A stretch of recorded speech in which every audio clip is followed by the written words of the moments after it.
Se forbate go fie o le au fai pese a le Blue Wave Finest. Ia ba le tatou pese le nae a matai fo i le porkalambe le rivanga o le fiafi. Awa o lo man lo ua faatu ina mai. Ia ile dei fo ia so whareile na ua se fulu minuti o bajai nei le tu lai wha le tautua fai fai pea. O le tautua wha au au, o le tautua matavela, o le tautua upu, o le tautua tua vai.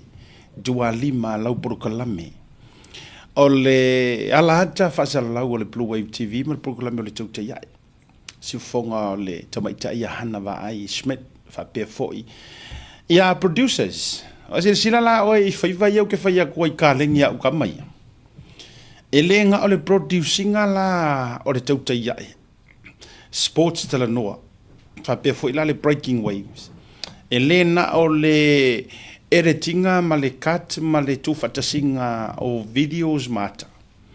A o ka mai kia le lei fo isi ufonga. Ia o ngai mea ngu ka ngoa o ne tore no tara noa na nafi i ngoka ma mea ngo maua mai pesenga. E wila wa pa uia tia ure le maua le taino o me whairi. Ai o le to mai wasa saa ia i ka maiki. La la lea o le leo ia langona ile anganga. O la ufa malosia lea i se ufa ngau ngi kuro. Ta ufa nau fo ia le uso. O la utala lea. O la utala lea tele na fai iai. O le pese le teimiri nei pese ia langona le tangata wha alongolongo. Iyo. Awa a le langonga inga le kangaka wha alongolongo. Ai me se pese wha lea nganga. A le langonga le kangaka wha alongolongo. Ia te ula ia me mauli teimi. A e ka me faili por ki kala ukulele po le alava ta ia langona pese ia langona mana ia la e ia o pese le tu pese I think o le fakasa ia ai ese la ngona mau ai pe a o ina yai le usunga fo ile le yai male mo mori mai yai male nganga o le tu omre faunga ia tu me fo ila ia u kama ye pepese o e maka ukia o le alo fa fianga sunga Oscar mose ia fa pe fo ile a fionga ya misa ia ia fa pe fo ila le tausala ia hana manga ia kele se ufonga le laiki o fa ia tu ai o mai usu mai pese ia e fiso soani fo ia te o fai por kalame e fiso soani a o me se fo yo sunga le ata o wala fo fa fonga mele a ka o pesa o kavale e fiso soani fo ile le uplift ma wai le nganga e ku le ia por kalame fa tasi ai mata penanga masa ilinga o no nga tasi lo le ole ole futia ma le ume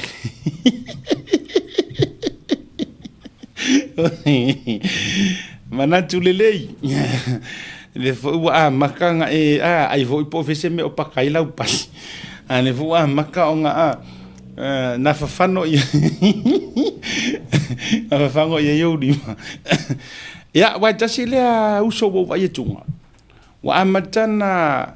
amatana mo ya e ana li for musika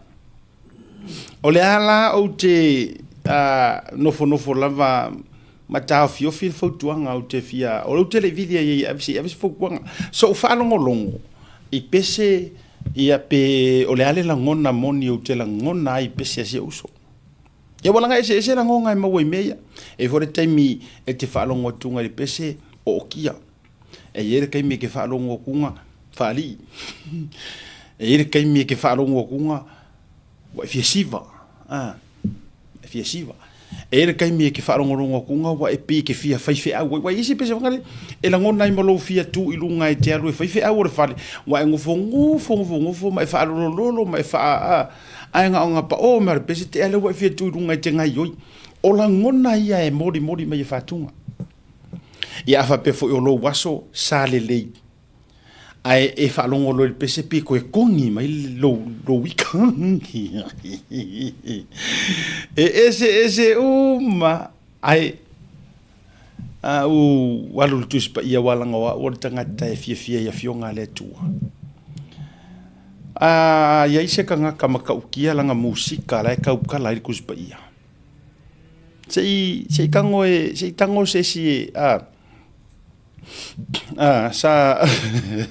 si tango se si e tau mai la se kanga ka musika maka ukia kus pa ia sa ise me sa kupu o fisili na nga mo tatou engagement so lela tatou tala noa ma tatou lungo le YouTube ma tatou Facebook meri mai lela kilo ku ka ko tatou chats e ise kanga ka maka ukia ranga musika ai se hafu maka ukia kanga ka le kus pa ia isi so tatou sei ka mai Schuster Eddie Schuster le wo vai tunga ia ma ete taura why David why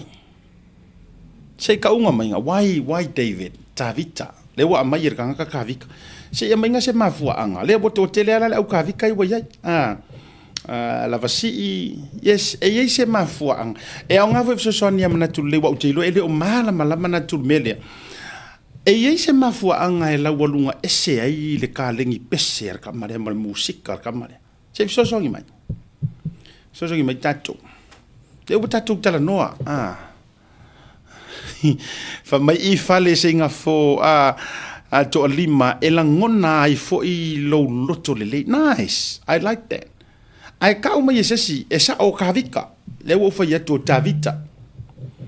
ai yese mafu anga e la walunga ese ai le musika ka mare yesesi ia mai se paki mo Marietta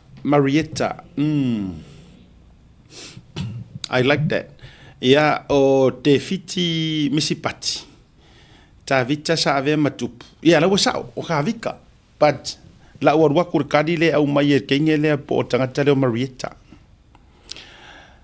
fa mai nga pese ar kamale aru ese ile nganga le anga ai ko ido iyo ole langa se le la nga sola i ki apolo ai to te lo orkanga o me faidi ya nga o nga kar kamale o langa la lingo langa instrument lenga ka nga o nga kar kamale ava aile sola ki apolo kuli ese ki apolo ai ala ka ki kala ngi kai wala la ka mai ya ki apo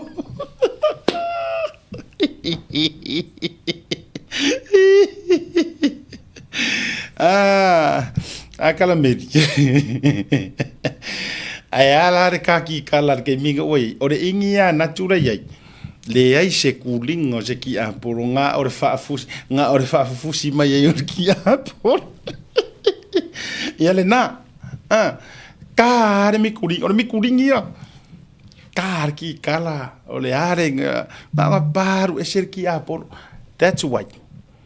E makau kia, ya le la wo faso adua ile da ole me le o lau taleni. Kare selo, ole selo ka vika, ole alavar ka unga mi kuringi, ya. Hamai na tuli ese ile ke mongi. Ya au te ilo le pesele o yele te mire nei o le pesele o yai marka lo se le o kai uma play le pesele lo se mangu kia lo se Domenico tu inga pesela ya lu tu fatui ele ai se ke mongi aru ma ai ke va ye fa ke mongi ro ua ma lo se fo mruia ma lo folau fa talo fatto sin atal nei fiafi o le se fo really yoe le ele o ngalo o fusi o kan fusi wa le I ai o no les for really le so ni o le so I te mafti ai ya ai fatalo fatui au na le tua ya so se fata fai langa po fe o le te mafuta mai ai ya fa tai lo tu ti ngai le tua mo lo fe ngalo fa tai ona o la tu o le na peli e se fulu ona manoa ma ngai akele e vai ai ole na peli ole a falling ole me ole na peli e kama fu le ai pese fulu pese au ai pe kama nga ai le kama nga ai o kar me le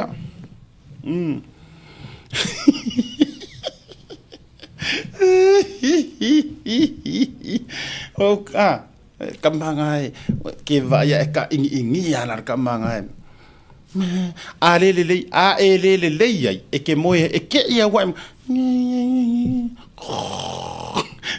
e ke ia wa moe ya me la fa ai ka vi ka kuri el ke mo ai ka fi ai kai ka vi ai kai misa ya ka fiolai ya fa malo atu le pale le vanga le fiafi malo fo il fatto Happy Thanksgiving Day to all my Americano families and friends. Ya or pati le vatu mo auto fa malo atu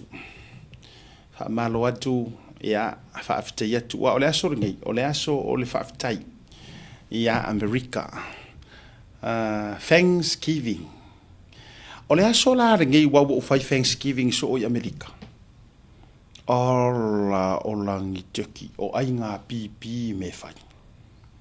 ya Thanksgiving America oka ngi kao nga teki ya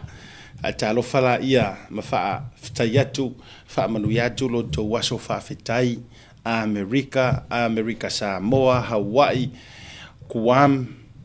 o skeke ma territory ma lava o lo ilalo o le malo te lo meleke fa manuyatu lo to waso fa fitai mana tuai fo ina ya wo ya se uso fo I afa swenki ya tasilea o tamali ifo I o lo fainga luenga I le tulanga o vaenga fo I tulanga puipuia information tono America kama ia whaalongolongo ka mai so sko inga phone call every day all day. Ia, whaftai o lo i tama whanau wa Samoa i tonu o ngā luenga. Ia le NSA, e whai ngā luenga i leo so. Ia, manisi au to tele o tatou tama whanau, whatalo whatu ia te utou o lo o tau ngā lulue i le Mirikeli, le Army, Navy, Marine, o le Coast Guard. E renga tau niusi, au ti tala no Amerika ono le tatou as whaftai. Tatou as whaftai. Ia, o te whaftai e tuai ia te utou mara tau tua. Whaftai leanga e o le ma ye sia o movie nga recommend e ka kan kango recommend me ja ule sia tana le lungo Netflix la lo ke fa solo lo mata o le designated survivor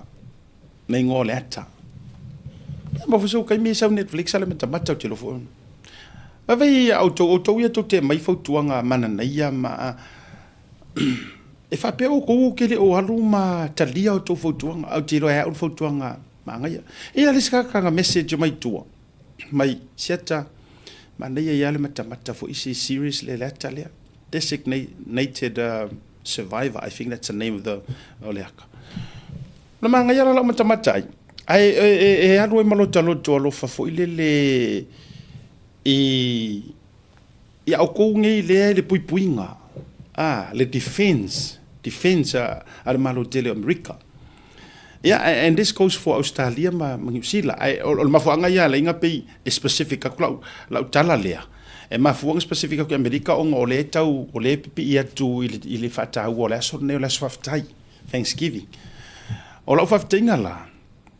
Tole o vai ku isi kanga o le SEAL team wa e pe inspired by the true story le ka. Le SEAL team la lea pe o le best le Amerika. Le lako SEAL la team le pe ko af. E le best nga. Ai tava ai tu foi le i background so tanga ina officially le place king Amerika. Mana ia foi. Ina officially le place king le walk off fa fose. Oi tamala le ala e ka penga le SEAL le o lako sfa inga yo. Ai ta uma ye le lato komanda ia tangata nei famai. This other guy, his honeymoon is in 2 days. The other guy there, his wife is due to give birth tomorrow. Vai. Lea ua makua ku uma mea ia. Ai o mai i le lako kaukonga. O le lava le kaimi. E o mai e o mo le puipuinga o le saunga le mua ka ngaka lau kele o Amerika. O whapere lo ta mawhauwhau. O le kua inga kau konga la ia. Wa mango wheo le o le akapi inspired mai se ata mo i mea mo ingo kupu. O le ka ngaka la le whamakala mea ia nga il place king. Ngā rua ku umailo ngā ola le osfa inga le ai sao umamaila nga tim. O winga lau tala e le no whaetu. O te lole mafuta mai nisi o ainga Samoa. I Amerika le taimile nei sa whano le soifua o e pele. I ku ainga osofa inga whapenge ia le Army o le po le alava le vaenga o le Defense Force Amerika o lo iai po le Army, po le lau ele, po le ea, po le Sami. E to tele nisi e le tau mate le tau fisiringia ua whano ni tangata e pele, loved ones. Ona o le puipuinga o Amerika, maone tangata. Ai o le puipuinga fo ilea, o le puipuinga e sosolo mai o ngā i le Pasifika. Puipuia kuai ma le Pasifika. Wafo ia whawhewhewhe mai ia kuhu whakaikainga, a whawhewhewhe mea kuhu komingisi. Atunu e le taritonu i le atua. Atunu upawar mea ia nga ore o mai e pule wha dictators, e o mai e pule wha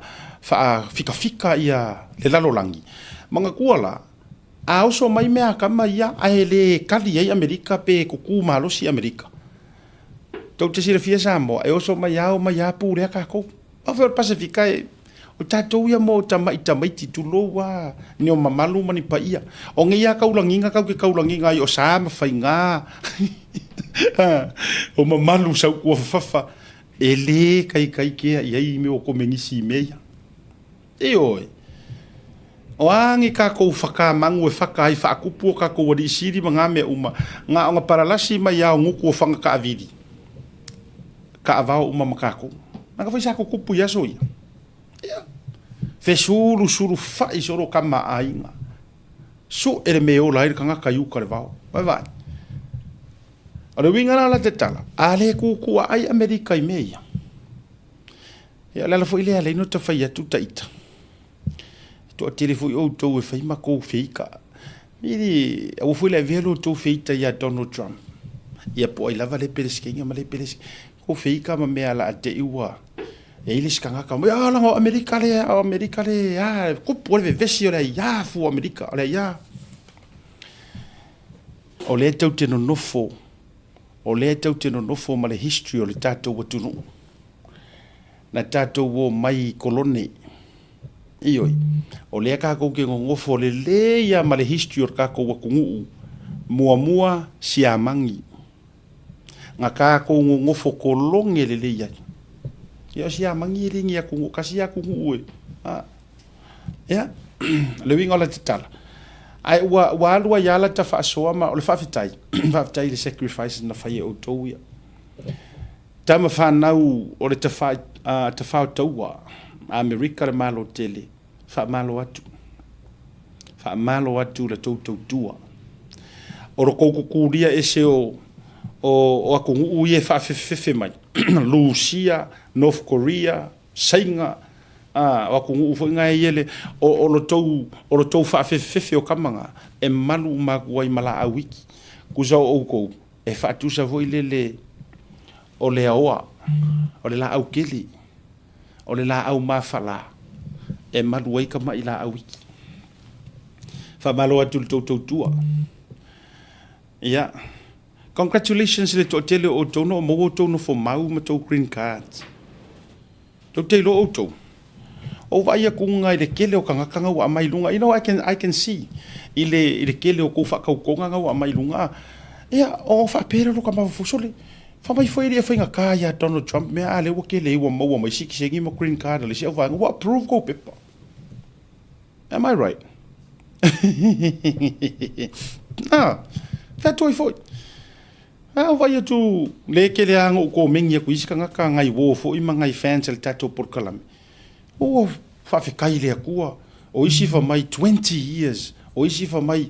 10 plus years 12 15 years finally le wa grant le la ko green card sikisengi residence wa uma me fa pena after ile tua after ifot pokalame o le fefile nei ma wal tato representative e o mai fa manino tu langa tau immigration se mo vale o tato New Zealand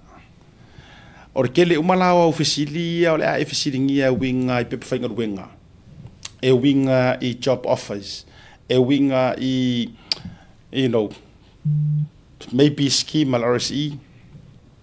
ma le tele visitors visa manisho vanga fa pena o le ma wala vanoa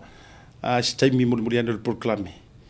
o le uma wasi o nanga lea ua agree mai afifio mai lunga e fa manino le vaenga lea io ala le winga ola fa matalang fa fetai atu ai ya te auto ma fa congratulations a ko ya te auto congratulate ya te auto le ua malo le o sa tole ele fa ingo fier fa ingo pepa ya ko ngui fa ele fa ingo fier o ni usila ia I think on ni usila le ko ngu piko I fa ingo fier o le akungu piko I faingo fie ara ngei mai akungu mai faila ko fo pa even do a saula I lo va ai mai fainga ka le fainga ka ke mingi e sidia ku pe tapo pe triple fainga o Australia a America ya pe o fa se furuinga fa ko ai lo ka so ele faingo fie ai sa foi la to mo fai to la lo foi la ya utato wa fe le va a e sa wo te to mo fai tau mawhai malou ono sai e le whai ngofie le tūlanga o le sailinga o se nofo mau o le whautuanga fo I le lei mo outou a oi fo se na nga le company ma me fa pena yo ya ona le wingo lo tala o ngai fa maungi le yai yo fa maungi ngai yo au nganga mangai company ma jo tala noa mana ni so company fa fainga ruenga wa ma fua o no su e ngai company e so swangi mo o to ye to te tangi sa mai ngai pe fainga ruenga ai te roa ula tu fa ma tu fa so ma stasio company sa la to fa ya a ua matu wa isi ili ma wa fa alua na avela to fa msinonga e tu la fon avela to e kanga ka ngo me merse o ko sisi la mai samo fa alua a o tangata na mai e tawana uni pepa ai uma enga wo ko avela ko ai ka imu ai a inga ye ngai o ke sira fia uko ia o ko ke fia la utala le ai tasi fo inei ta yo le afia ye ngai kasi ngai ka yo le afi o ko a inga ye ko ke o mai fa mau ku ele ta ia male afia fo matangi manisi ora me pito ila ngona ilo fa no no ke ises ngai fa pe o to ke ris ka ki ngau ora me pito ileanga a o ko ka wa ngaungi o ko nga a o mai fa fo mo ko fa ai na ono to pale mai lava ke le lo elis ke mi por me nga ye ko fa yes yeah kusa a ko ka wa ngau ma ka wa mo o ka e sauro fa ku fa fo ai ka e ko maro fa ka e uma ko ma fa ku o ai fa ku ro ka ko lua ma fa ku mo ka nga fai mai ki au pike fu ka e uma mai o nga ore ka e mai ro fa ai na ona maua na ona maua le no fo mau ola ava ile alu ai uma nga wo ko fa sanga ko ave kampangi fa mai ave leanga e ruai ku la ia e ruai ku la ia wa e ruai ku la ia le ko ngia mai e ke le ai nga ku ai ngo ma nga va ale ai le o maua mai ta to ia ai sa le fa pe la ka mi nga ka su e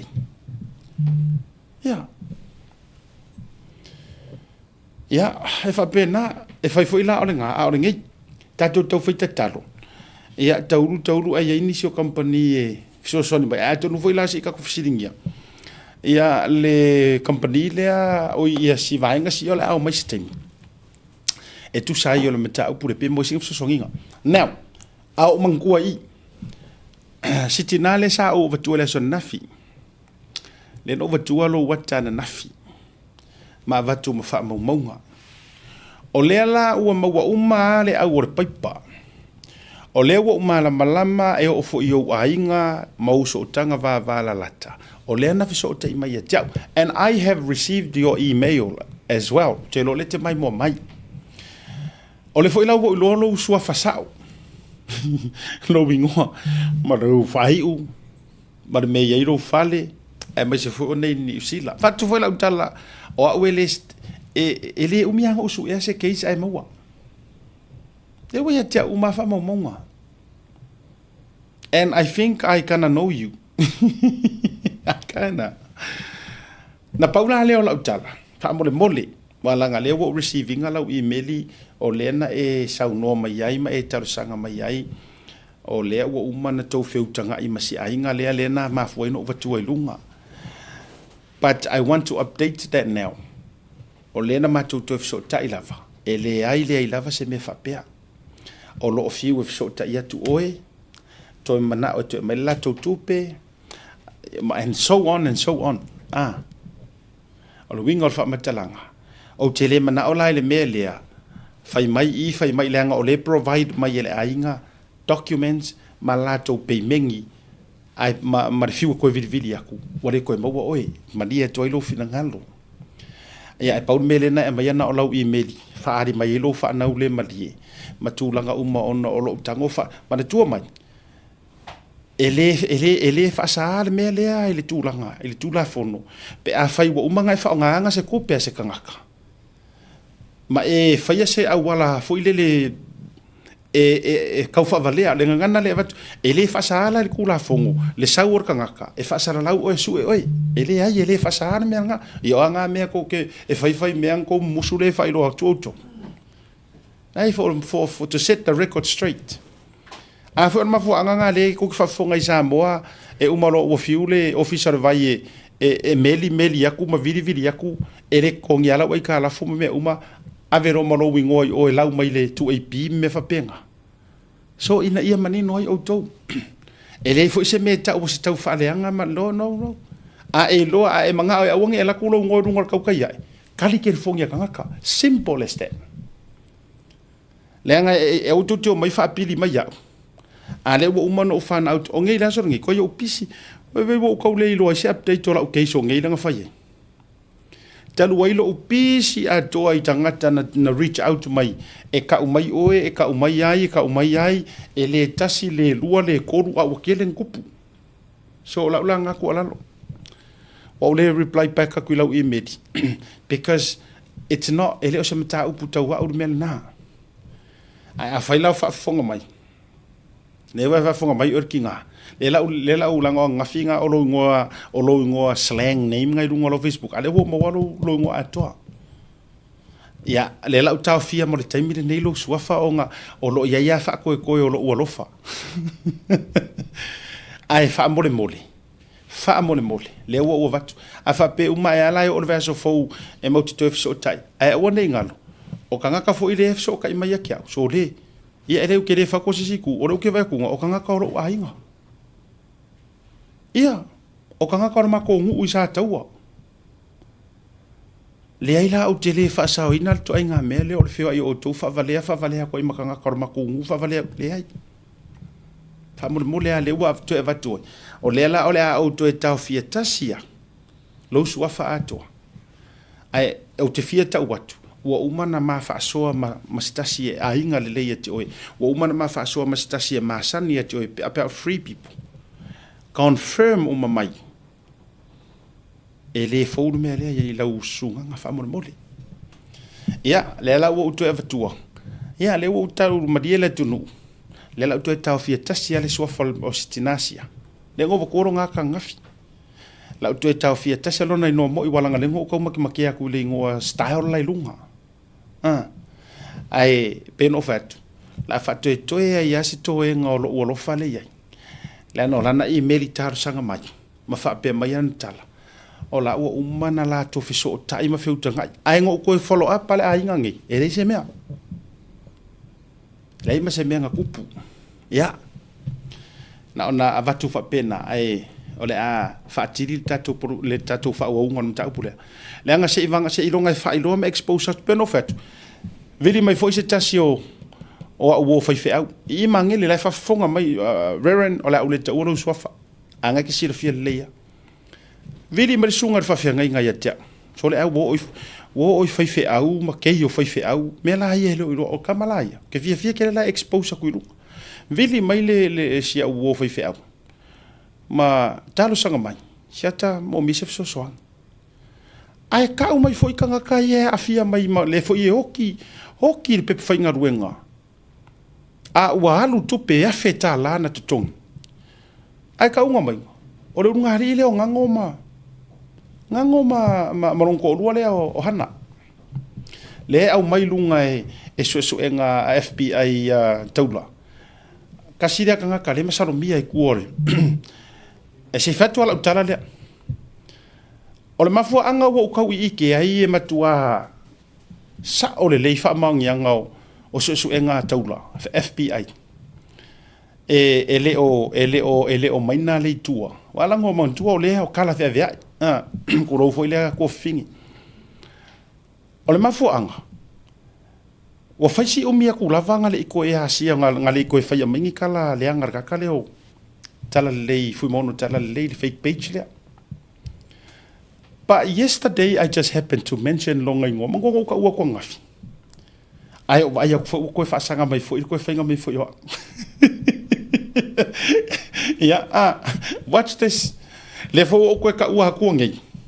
e mo ki ngo fo ko fa mai fo sis ku su singa ya kia o ata va ia wa man tuana le tele le taimi le sa ura la ua tu ile la fai pepa o le ngari la le e onga pepa fai ngaruenga ia o le ngari le kasi le ngari ese mai le keisi le no tu momo ar keisi longa lua le so le o le ngari le pepa fai ngaruenga lo pe o le la no tau maua tu nei le fafatala e silia ma le selau mona tupu pepa fai ngaruenga po job offer nga offer le ngari i le o ngangoma le lopei nga offer ka ngaka le ai ma se mea o whaongainga o la ula fesili o le mele o te ofo i le ngari mea tonua o tangatai waka ua kofu falpuipui ma o la utaro sanga le o te vatua oe a whaahuru kou kangi se i koso le ngari i le falpuipui ewe e nana o mori mawatu o ke mori maua ko e ui lo le fia kalangoa i le maka upu ai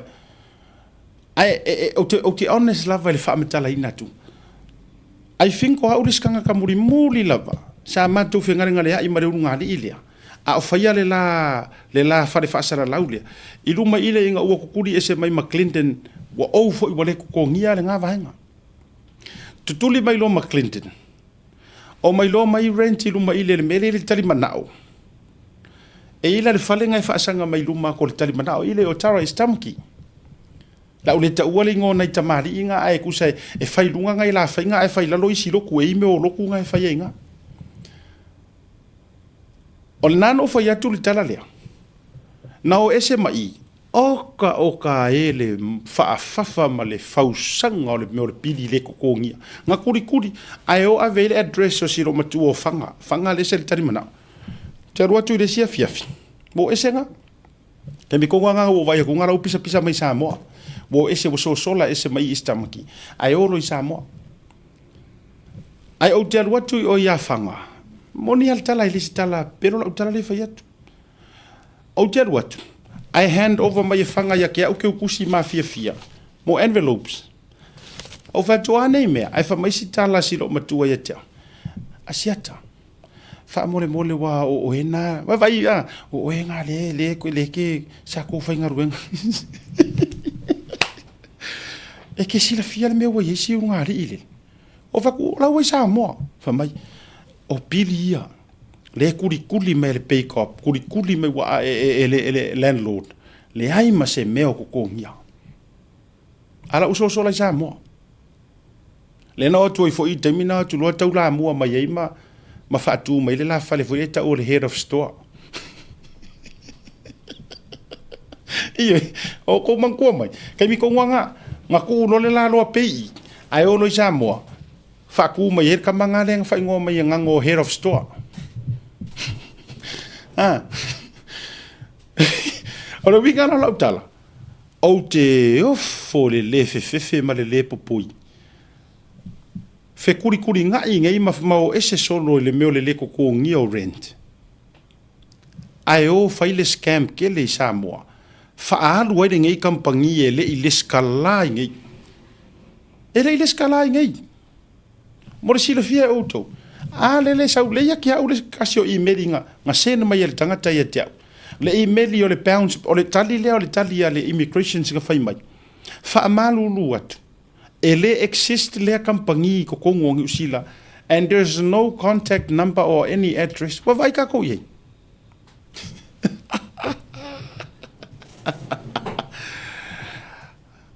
a tonua karosia e afe ia se fa karkarnga nga mare official e le official le vaenga le immigrations le o mai nei fonga le advisor tarosia la o ke afe ia kongo ke wala ko si le fia singa fa makalanga le mele. It's about time waka kauai o ngā ave ngai ka ngaka e kaloka au tangata e ese le fia kasi le auru ngā li i kuku wafi le iai ngai i le whainga o tala o le fast ma le whainga o tala le sunga le au le mali e toa kasi a o tau sila Samoa i le mea o le uo whai Samoa o ese a kuma ingai ngi usila i le ese lumanga i o le mea ngā whai ai o i Samoa scam mai ka ngaka ave tupe vai ka iafe ka vai te leo nei tupe o tau va ai tatou le fai ngā ruenga le lei. Ia. O le a malao te fai loa kunu mea ngā woke roa ai le lope ke ua fei e de vaenga le o mai ngā ngei il tatu whatanua. Ono tau sila le ano a i o le more meo le tau wha se ma le tau wha avalea. Ia, o nei motu ngā awhana a matai le tatu wa Purukalami. Tatu atu barolonga, a foi mai. Ia, ona whetauile ma le taunu umai o Godfather. Ia, ma le join mai foi o le tatu malo momua. Whawhelo i le tatu malo momua. Ia, masi i tatu wafi. E o mai le taimine, so koe siaki a kunga. Po le ale mea wakupur mako o keisi. Po le mea o mausei unga. Po le ale unga o sia mako o keisi. Ai si i foi mali tatu malolonga. Ia no wafi atula, ia le tau sa.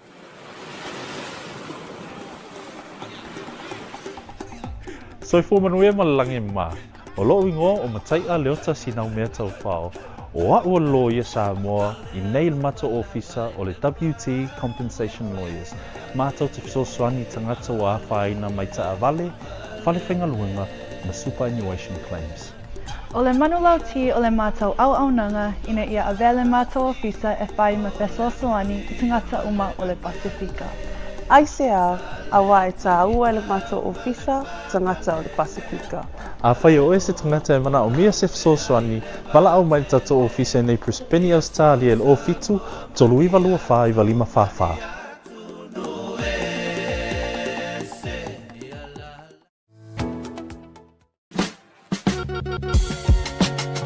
There is no better way to support the 685 than to buy locally sourced goods. Here at Tasi Market, owned and operated by Samoans for the Pacific. Affordable funeral services. Whalemaliu, a tamawhanau Samoa, tonga I Okilani New Zealand nei, o oe malonga iwa. Affordable funerals, o le tani mo te miti ngā o le maliu maleoti. Miri mai loa, o lua tasi, walu o noiva, walu tasi o, mātou te o atu I lau maota e tala noa. A wase tau whaamama a venga, mo to e saunginga, o le pele I a te oe.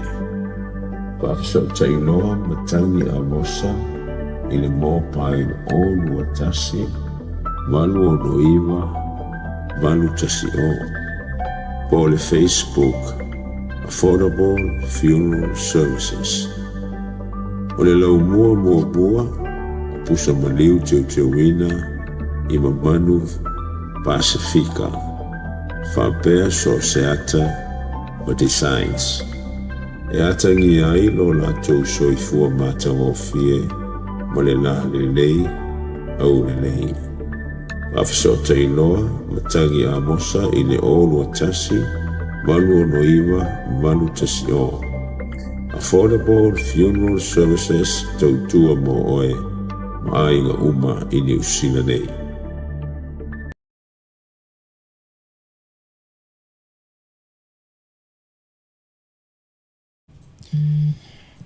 Teibara watile ua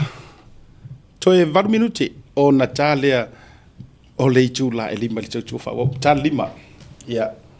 join mai, ia, the man himself, vui masina. Mua singa fulava, ia, I lunga ni tatu Purukalami. Ia, au te whiwhia whailo atu, ia, wale vanga suma, ia, Godfather, ai pia le nkarango mangango. No, la, where o inga no karango I whafoni. Makango mangango. La, ne. La mangu. E fu e whaianga ngō, ia le ua ai oi. Ngō whaka I kope mai le nga mākare ngō poe po wheo ia ai. Ngō mua si kikio ka kai ka ngā ngō māka wa māka. A poe se roa kamarama. Poe māka. Ei. Ni toi fōringo I ta malonga ngō nei te. Mo o renga whaia. Ia. Kia rupo po le pressure, po le ane. Ia, won me leo no whaunga tupe mai le afu o le tangata e au no ma se whaingo ngiara sa oe ati le mea. O aka o la koe me sa po se māka ia ku kwa ma po po ka ma. Para ngā whioka. Ia, ona o lea ua na maua mai le fisota inga ia mai si tina fo lea sa vatulo na tana nafi. Ia. O le talosanga mai si a inga le ua matua I fiu e tau mwhai vili mafsotai ia o tupena. Na maua mai la. Ia le Le o fumu. ia na maua mai la le fsot langa email. Ma talosanga mai ia teau. Ia e tūlanga wa umana soala upule la fai se I latu sa mo malanga in 2 weeks time or next week. O inga New Zealand. Ma se fo isa mo ai o te so ta ia tu ile a foi. Ile a inga le na o mai le chef so ta inga la vai tasi o mo. E a fiso kai mai ro mai sika nga kai kau a inga ia. Mai sika nga ka sa la ko nga lu fa ka se mana o ia le la na le na a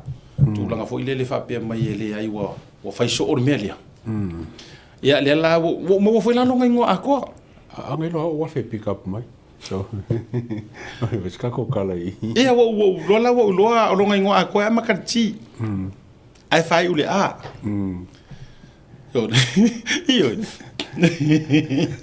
Ai ole a le wo fa te tafi mo nei time. A se tu la songa fu. Ya. Ai se I fiso ta ele ko fiso kai mele a wa fa mo mo. Fe ko fiso kai sa o ko le ainga le no patu lunga sunga Jeremia. Malona ainga. Ma pole asi fe utanga inga a wale ma fainga fai pepa po wa umana fa I to so se no tongi tu pela inga Ia. Ai ngo fie a fa ngor case Au fa nga fo ku fe con ile mu.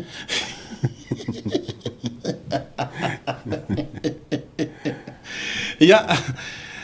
o le tulang ai saudi civilian ngai o da fai au ke ro wo fa ya reren o I mangeli Oh sorry. ai vili mai fai au ai ka unga mai o ke ma sangi fo I si vaenga lea siunga ri ila iti lea mai iwa. Iwa masak pa ikia. Se vai o ungu. A lea pa heri po mua pe whainga rua ngā ngangu. A sila mai. Ai sa unga kunga I le ingi kampangi. Ia lea kau ke maramrama. O fea ingi ha kampangi e o I sa moa ngofoi. O fea ingi kampangi va lea e le o rani. Ngangi me ingi e o I sa moa ngofoi. Ai fa me o le ran kampangi.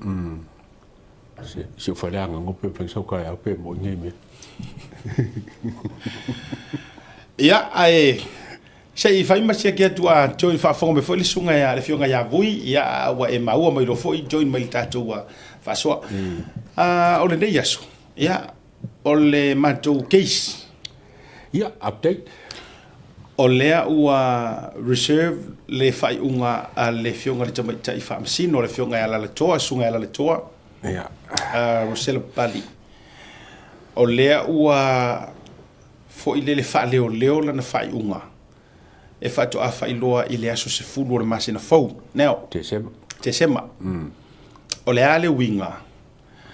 e fa ai leo e fa ai loa pe mafai ona tulanga ile peoli tua leo I fafo o le ngali ile Awa o pe a fe farmasi ka kausa fo. O te tau vai ato you like longo winga la or ka sanga ho le pe fainga o fai la sia o ka fa eskari ko le fu ko kai. Fu kai mile Okay. le la ua na ilo wa ave foi mauale al pito leo lo tu le mta ia ma ave ia I fa ta inga mafu anga malava ele ma fai e ko re mai ka ngai o mai mo po ka usa o ka ni ngori ia mafu ia mafu anga ile tawino la o fa leo le fai unga le fionga te fa masino fai unga le vai la pe grant ia le la fa tanga ngai o fai malanga pe le ai ia ai o le matou lava mata o lai wa fa wa tu langa oli ia tal sia pe no fatu o telefia tala no ia I tulanga ai Anga se update mo tatou la o tu la sefulu le masina fo e fa I loa se fina ngalo le fionga te mai fa masina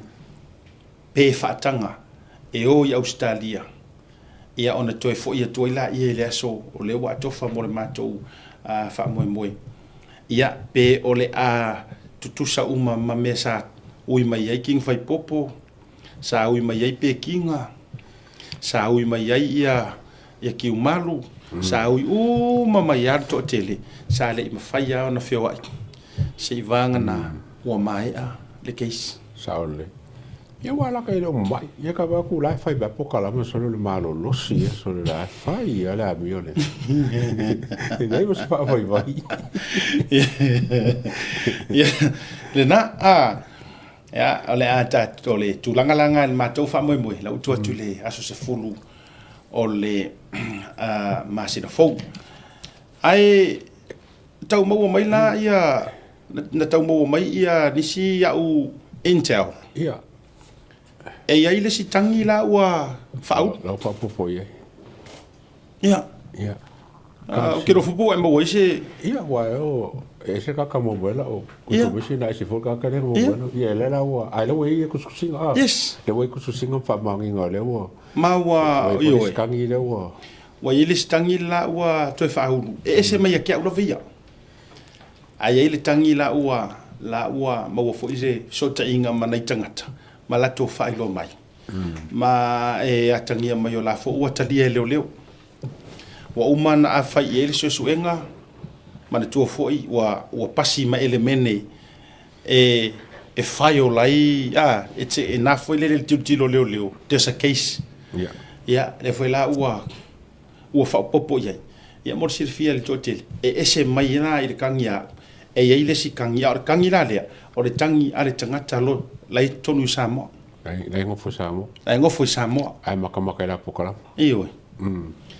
ia ko la skangi malo ma yo la ile you can say that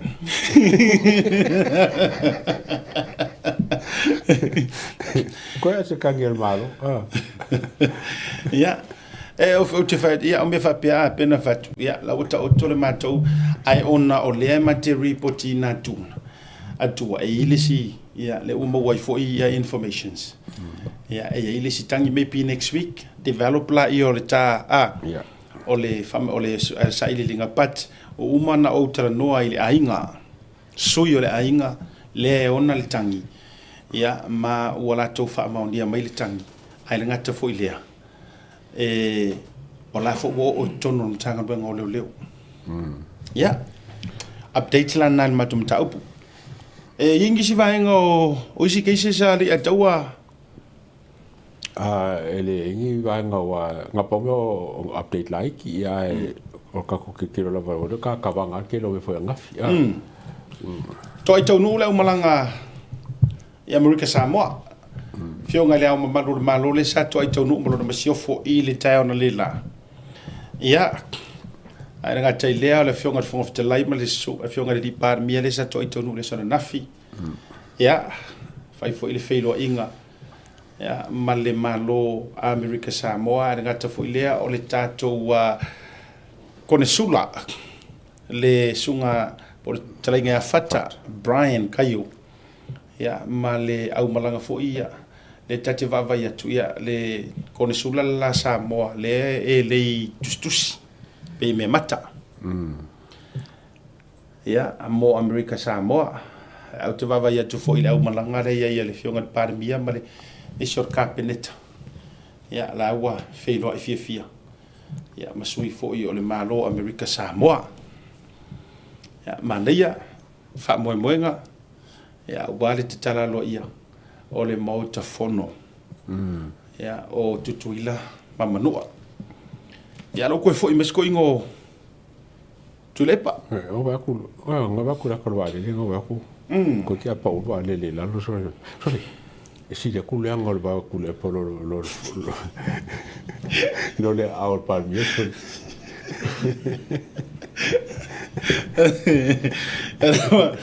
o te fo i mai ia o vai atu pa nga wa ia sunga tule pa mafia me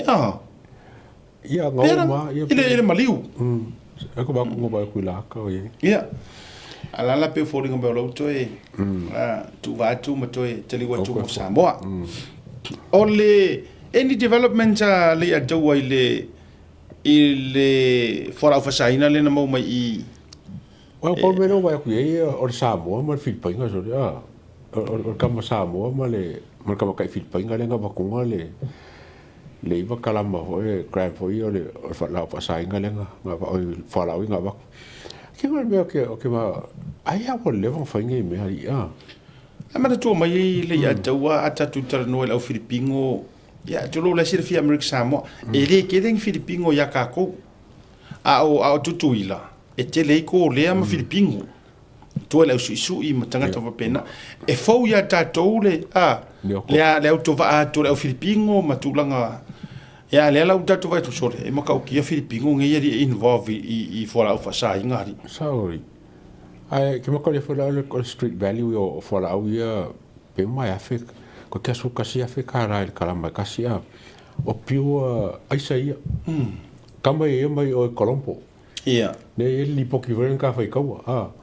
ma ka ria la o sa mo la vai la ku ka ya si la ko me ka mo fi fo nga la fo ka mo me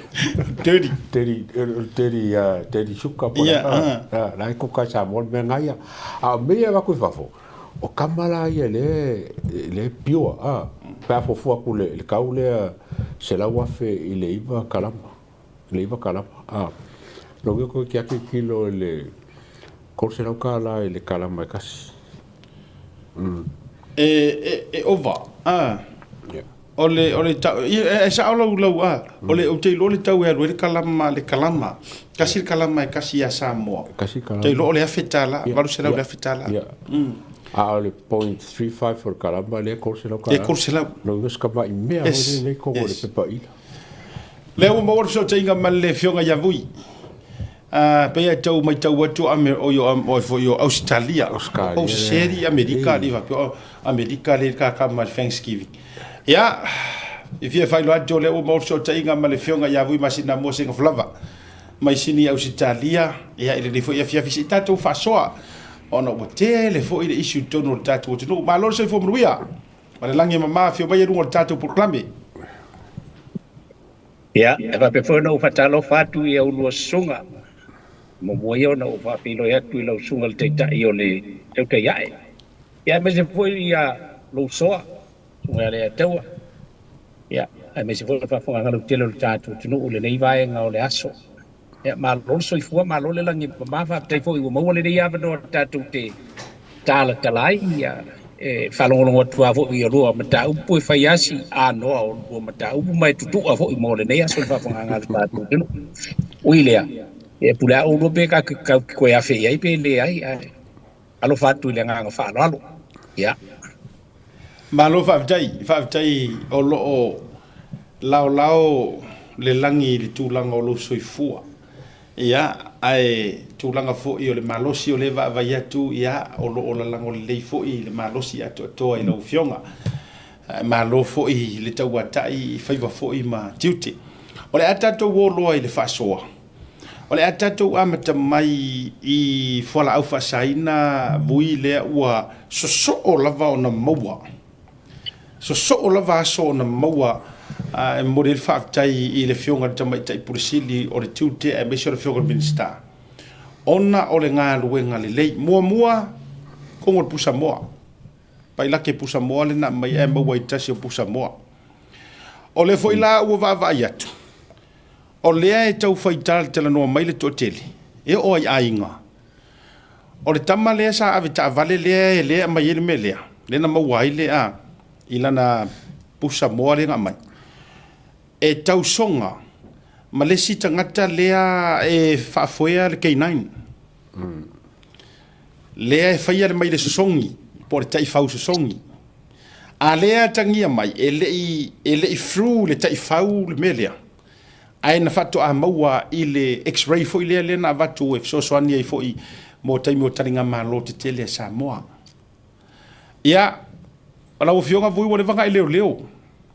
o pu fo e masandia ile tu nu e faka o konga mai o me ia 1 + 1 = 2 pe a sila mavava ai I le tulanga o le na tau nu ia le pailaki e pusa moa ma le fai o ngā ruenga a le na lako siaki le pailaki ia ua laki le koe maua enga le x-ray ai tato amata mai ai nai sofi ngalo a o le aso fo ia nafi le fo ina toe maua I fo se isi fo I vaenga o fala au fasaino le eisa o tau mawhaitanga te ngā mai lava I te tonu la o apa po pepa susu pauka fo i le foi sa mau ana fi official duty ma pasi e tuai official lo so fin ngaro Malova tea siata atu fa funga belu tatu tunu ole mo lava mo li fa malo mal fa te tele lava ile official duty wa ona olola to matala ia wala iona le mafaiona pa au mai fafo ia la au fasaina awa tatu muli mawina me se lo fo tatu tunu la muli mau tono tatu tunu wa lo fa inai fa na wa onga wa ia baenga nei ole baenga tu sai ole ina wa tau mai fa mo le ma mau fo tala e lua baenga tele sa o ma fo ye asiata it's either e loa e tangata na sau maia le tangata e anga iai po le tangata na au maia ma le taunu unga ia po le i si la fia le tangata na au maia ia le whaamomoli ia se ia le tangata le i le taunu unga ai na vanga na le tangata lahe e a fo ie na ia au maia ia te ia le whaamomoli ia lai mai tau atu a fai e si la fia le li avita vale ia ila ua na au mai ai ia le whaamomoli whaatasi ma le tangata le taunu iai e malamalama iai e iai ni winga whapea a e kiuti fo ilalanga sunga awa a fai e manatu ia i lona ta uleleia a i vai whapene e tau ao na ia su e malamalama o kanga kange se o kanga kai masalo saloa iai loko i kamange ta si ale mea na te whaia ole fa ye kala le kala fa muli la ka unga o witnessinga me ko ole afo ole pusa mo ale ai a fa ye na te sila fiele le ai na te le fa ya sounding va pe ma se la sanga fa pe well he is guilty yes sare guilty o ia mal tangata na o mai mal tangata ole receiving ya ola ulea talatu tu sa ole fa fisili mai asia ta ma lo fa te ise fa o ponga leto ai o lo ke ma fa fauli ile kaimi ma le kele o kaimi nga fa ngi me ai po o ma ko fo le kala fo le ngo ku e longo ia ku kuila i mengi nga sa ro ku kuila le pisa molongo ko afile mua longo le mo se ka o le la ke ma fa le pe ma kai se me ngai lo e longo wa le o le kali ku kuila wa nga kali longo wa mawa ko kuila mawa ma po a le la wa so mai ngai le mo le uma ka ka nga le ngai me le le la pe fo ngo fi va yo ba so ngai ngai pe lu e ko lo sa ko so mo le ia so mai mar kai fa le o wa ko ngi va kai fa wa pe mo la wo te fa me overdose fa fe nga overdose se kai fa wa ngi fo fa fo mo le ko ia wa kai fonga ia o pe al fainga kaka o wa kambai mo fa ia me nga longa le fa kaka nga fai ma ka li fora pusa mo en fainga songe kai fa le pusa mo fai ia ale wa kat out le kai fa man manga ko ba nga le o su nga ba nga pusa mo e le la vole mo kai fa wa mo ma sinki ai o me fo ke pole o le ka o pari mia ele ai ka ko ma singi fa pe fa le olo mal malai va lele e fangali faleolo longo winga la kole la mo nga me va kur customer fa fe faleolo fangali ai me se foi la le vale o kukuila ma po le nga samile e fa ngo fianga mi ta foi le va sa mo kukuila ma va la ku po o ke le nga la po la le nga na fa lo fo le va le fo le wa ka singi nga sami wa ka nga mo kwa mai ka i ka mi o ku po me ngai ka nga e ka kau o makara leo le la nga fangua e leo nga samia wala me ko ki am fa nga pa e pe ke sa ko lo pe ke sa se va afi mai o meet halfway e ma tu mai foi ia le atawa ia sa no ia esa ole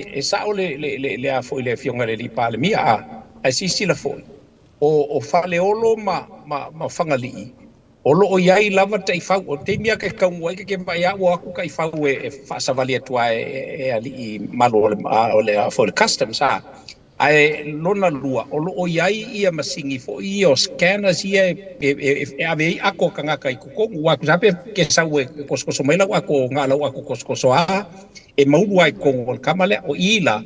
e a fo e fu iai le tamai a malelele ia o ina ia ol vai ngal quarantine mal customs ai sa wa ile ni vai wa pe ai ol so antele la le o le I male valele o le iai e tai fa so fatasi ai ma e tatu te mulma uma e o e fa masi kala a kola nga e be ia a le ia va ia tu le e show mai o le ta mai la le o la tu ia le o lo ia ia ai aftai o le o mau le va ngai ile mai le vala ile ngang falo ma lo fa tai lo fa so mo ni fa mauni o le tatu tunu ule tunu mo o fa lo ngol news le o overdose ia le K9 o le tatou atunu o le winga o la utala, how can that be? O le fisili le nā. E lua mafuaanga e overdose sai se tulou, se tangata ia atoa ma se mea o la vantu le mua. O le aia e le taifau ia o se tūlanga wapena, ai manatua mai. E le mawhai ngā kako ngā believe le au sue. Ngā koe singifi pe ngā aia ka ifaungi mea ia, le ngā o langa, this is o le fio le ka ifau. O longa identifying o drugs. Moment. O I le well trained night. I know this pretty well. O lewa no whainga ruenga le wharpui mea. Iden le ataua. O lewa no tamara malama I whai fo ilo awareness I ngā ile suenga ile K9 o mea. So ele ia se K9 e la kuroso songi ongi aisa ongi ko K9 ma mea. Uma singifi ai roi ngā mare. Na pauar wha ilo na ona iloa ele taifau. O lea ia ingi masaru mianga. O lea mangongi po ise me whapengei. Sa whailo I nā mare mai le tūro I nā mare taifau. Ia ai kā mare siu. E whailo ai ngā, o le iai le mele kaunga sui, o whailo ilo na. E tasi ala le manatu au tū e kupu ai le mea lea o le overdose o le kaifau. O le kui. O le tau mawhai o le tangata lea na te handlinga, le taifau. E whae incheki ko kongu se ku ai ngā vaenga whapena. Ina ia mate ai le mea ola pe ai pe moe ngase ai po le alava. Ina ia whaavai ina ia auange I whaia longa kiuke.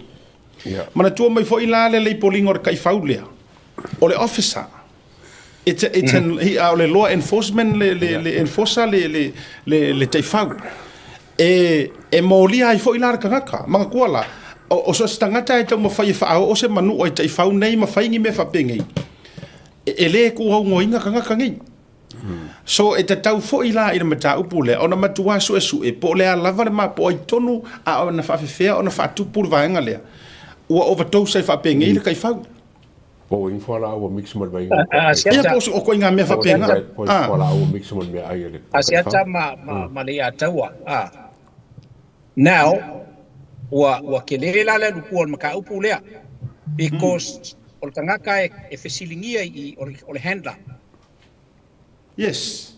Absolutely. O le handler wa mangkua fo ia siaka e le mawhainga au mai ai whaforka I whau maraka avale al kangaka lea, le handler lea, se I vanga ngalawa o le keime whakingo I kiuke o le kai whau, whako a kakala lola ia lea o le kai whau a mai maraka avale.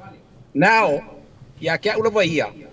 malau ma ai whaare ma whau iai, the handler is the other person that he should be investigated. Because ele kaungaru e se kai whau mai ia. And he has the key. O le kaavale lea iai kongu kai whau o wai le whapea kua I kulunga ngofoa kai whau no e kua I kua e longa pā e umala whapea ngā. Now, that handler is in question as well. O le tate vai atu ia tai au mai lunga. Na ona go with the photos. O le fo whamaunia mai tangata e nuu whatasi le au wari ia. Na fuwa mai ai lunga le ngoa o se tasi o tau le le nae handlinga le tai whau. Le fo e confirm mai e ngu whakasi e uso ki ngā tulou o informations nei le mai tangata e uso la tina martangata uso tina o something maritangata le na avita avali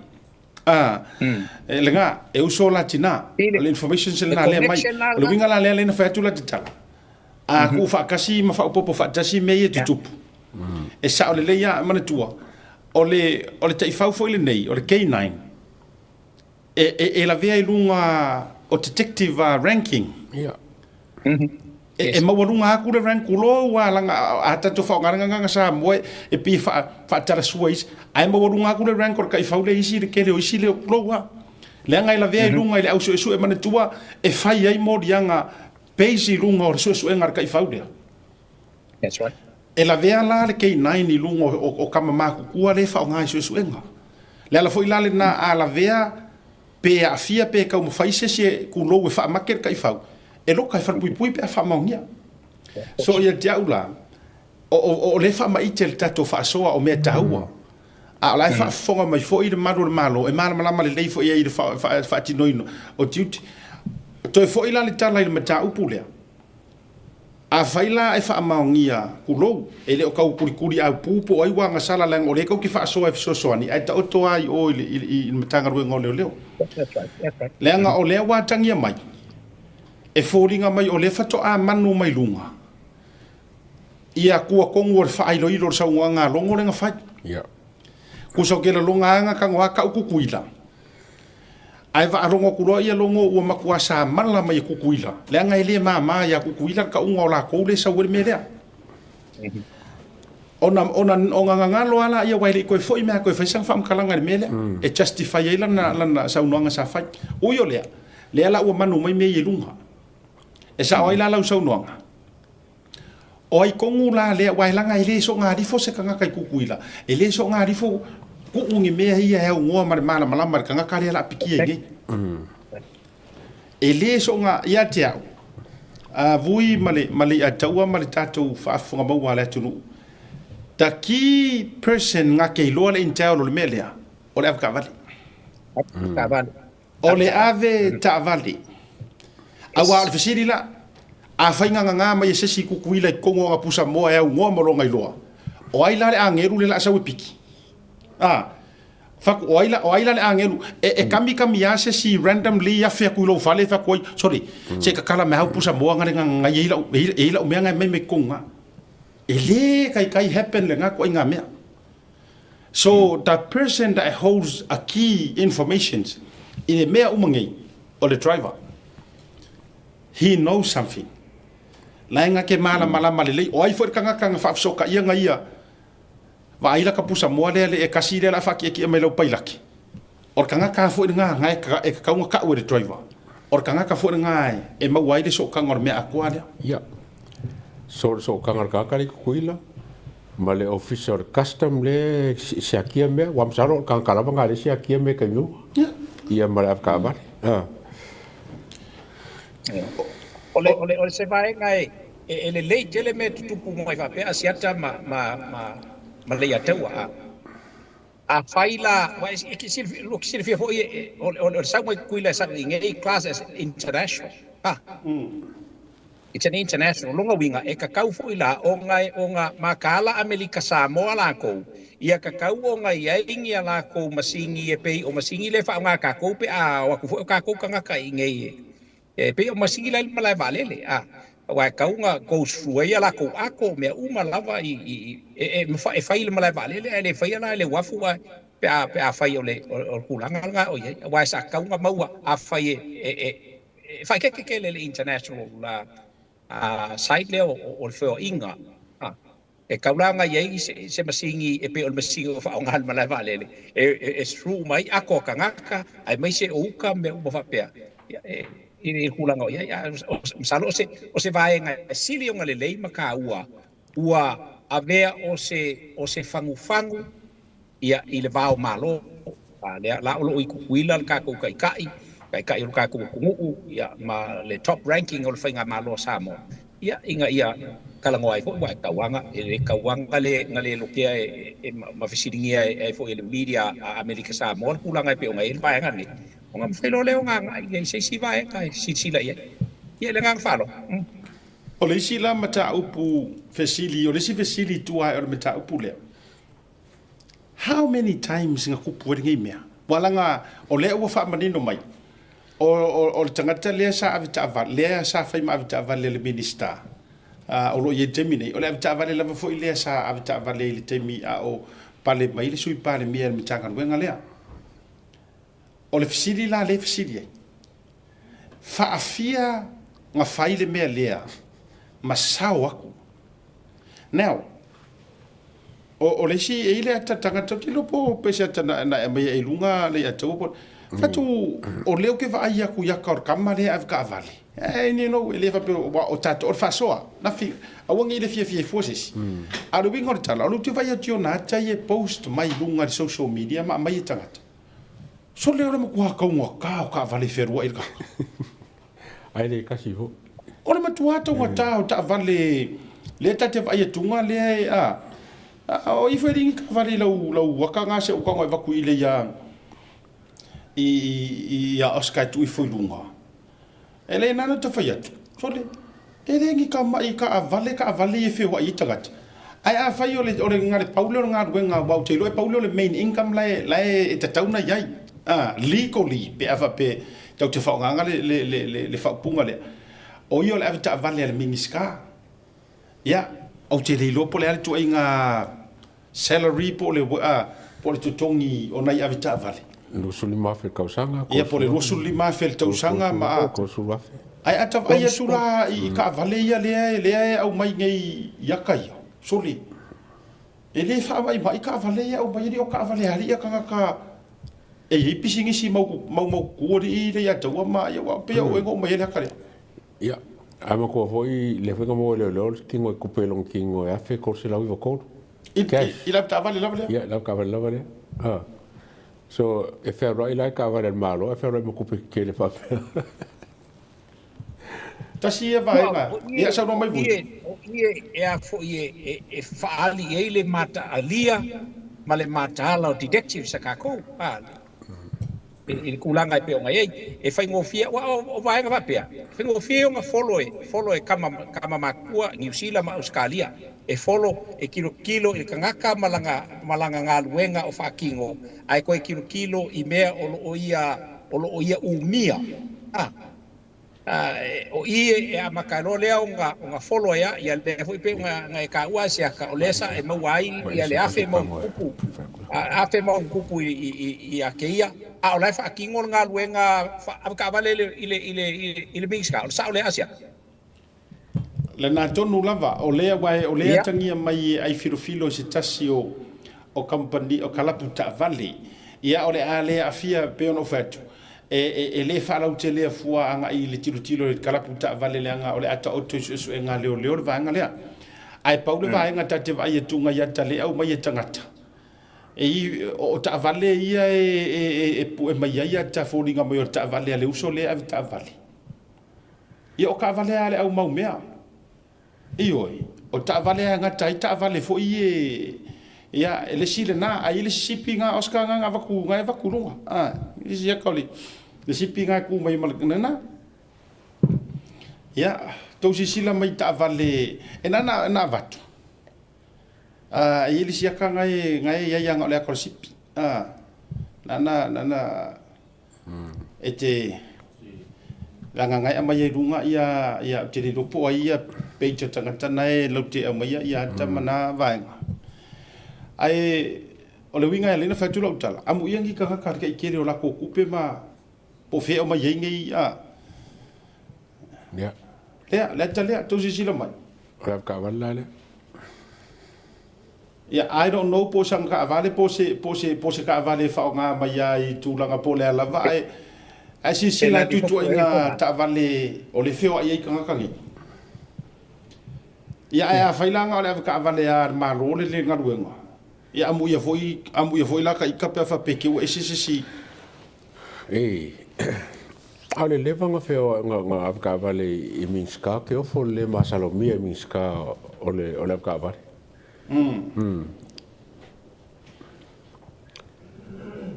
ole ia mo ka ko ole makanga le o se mele le ka fi me o mai i wa ole lo ka ko pe fa fen ka fi me mai fa ia o se si foi le tulanga le ole vaenga le pe ona ta ukua ina matala foi organizers ole organization le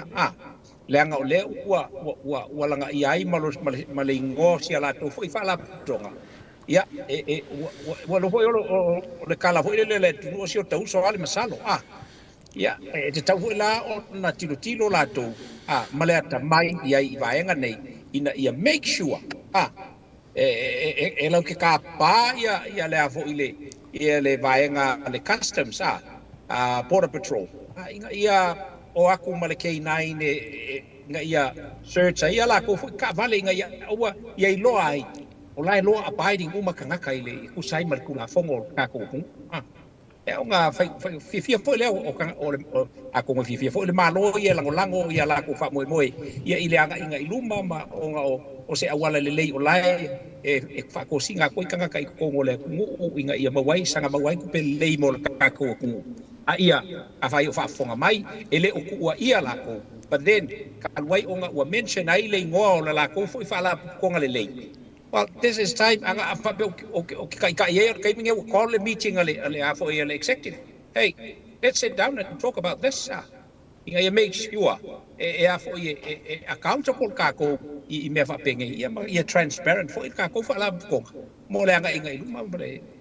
so swangi fo anga il malo man kula nga pewe. Le anga falo. Malo fa tai ole aluinga na fa tu la utara. E ia kai miso se tau te faso el vanga le vui ma le to. Yeah. E ia ko fiki ai le umi. O le tato watu no fo. Singa mai ya ku ua. Yes. Singa ka mai ya ku. E a nga me ia o le ora fasare no e mau me fa soro fa fose. E a nga ia ku ke kele fo ngai wai e ke le loa o ia wa malo e le loto e malo e le o samo wo ia o fengi mea fatu fo ia pe ata to va ai la ku ranga ngai fa pengi ia wa langa asu engi lava ma eli ia e kai pe ia wa ole kuno pe ia ole la au ole ia po a fo le pulu e eli ia va ku so le mamao yo le fale la su ko ila ole la au e tele yo mea ole a malanga ia e lunga. Ona o tu ainga ke ses fa pengi. Iyo ole si foi va nga I tu langa fa official duty mana tu mai. Ona ole matafa yo ia le atunu. La tu te receiving ia kut. Ole tato wa matafa yo ole siaki o me e vatu tonu ole tato pora. O atunu ia le fa fole lo ke le export la tu. Yeah. Nga al send mai ya ole receiver ya ole tunu wa ya lo ke receiving a goods income me mai tu o I la e le border control le ya tato with the tauna I tu langa fa securities ya pe fa tato nei a foi le mas o ka kera kwa fu ela kauka o ka haru ku inga le in medicine ya send ngai kanga kai samo yo isi kai mi wo send ai o ka manga kuwa enga so pe la ia ka vai la au la ia ka ioi la ia ka o meu fanga vau meu you know me foi ngai ka unga declare o nga mo kesi ia o ka malanga ela kwa ia e fato ama wa sa mo ina wa vatukilia enga ia o me fa pena ma tuala e lise popo le ngo se atunu le ave o me fa a popo le ngo le atunu o le talia o me tau nu atu tu o ingala e momori na fa malo ma fa te I le pule ngole wa tato duty ai a fai o le kaimire ngei ma le panga ngoa ngei o le la se I runga le sia ale wa kasi le akeli o I la le o tato loai nei ai le fa pe foi la amela ka ko ku ai ku ila o ka ko kaudo le pua mala fo I le fainga malo tu tuila le nga pena fa ya tu ele ma fa kele ya ku nguru sendo me fa ai ale le tato pui ngol tato wa o tiute ma le pora ia o ila e mawhainga ka ka fia le sawa ko me ngi ia ai o fisilia na le tele na fisilo ma fofau alu ngai la so kanga ngai me fa kai inga la nga o se firi alu ngai so tanga nei me ai uma e ngai sa o e ye se kongeki anga ingisi kuwa mangi kalapu ye ka uangi longo wingala ua le vanga vaku mea ngei Samoa a le fako a maua I ole ke ma fau I le fanga le system kuila me ia sa mai Amerika pe maka siaki por siaki ngo me foi ele ba ku kong ma maka le fo ku kuila le la lo Amerika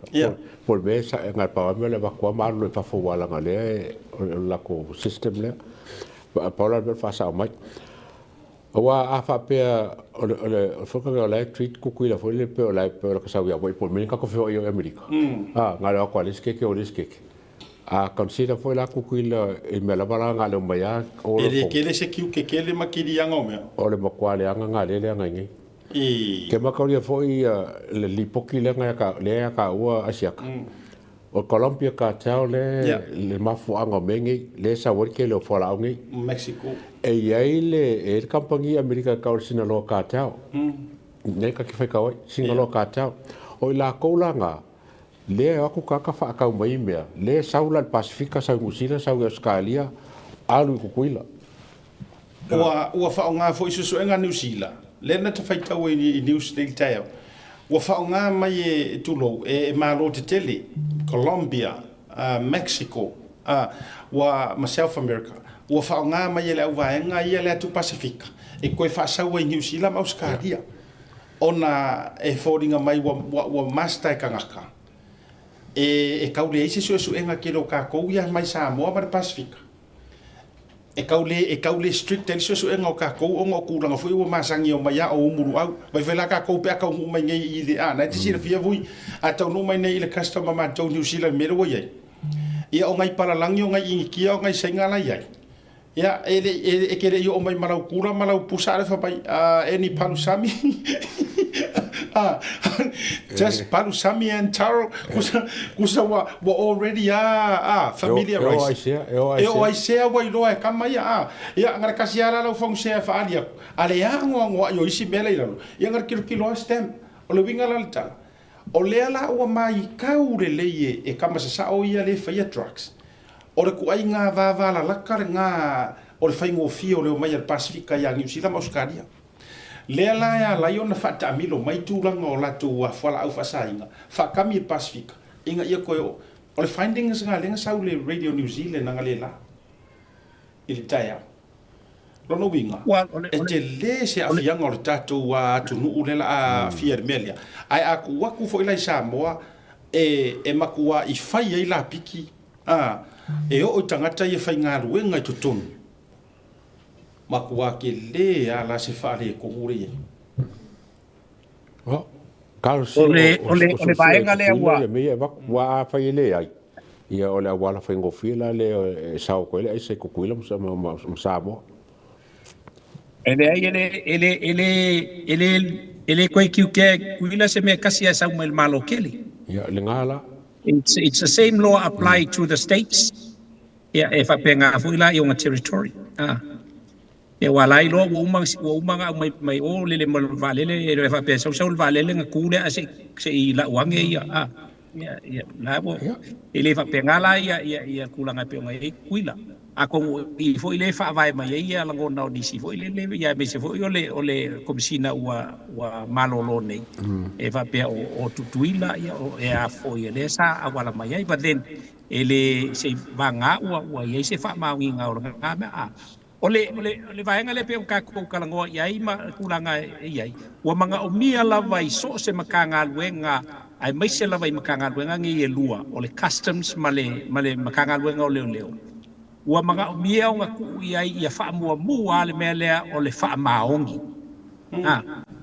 Ile employee ngau kangaka. You know, not so much o le a foi. Ua kau ke loa mga umia kangaka ua le mea lea ia ua ka wha longa ku ngai vai kei. Ia ua whai mai se longa ua o ile unveske, ua ka mwhai leo nga But, you know, that is where the problem is. Honestly, that is where the problem is. O nga, leanga o lea la kako ile academic knowledge ai ngalo ele me silion kaua o ila ko we fa maongi my trustworthy ina la ko nga we fight wa pe fa ka ki ese menga sa silion kaua ile afo le filfilinga o kanga ka fa nga we ngai kongo so se mka nga we ai pe fa mua ia le kulanga le o me kaua fiau fa ilonga o me uma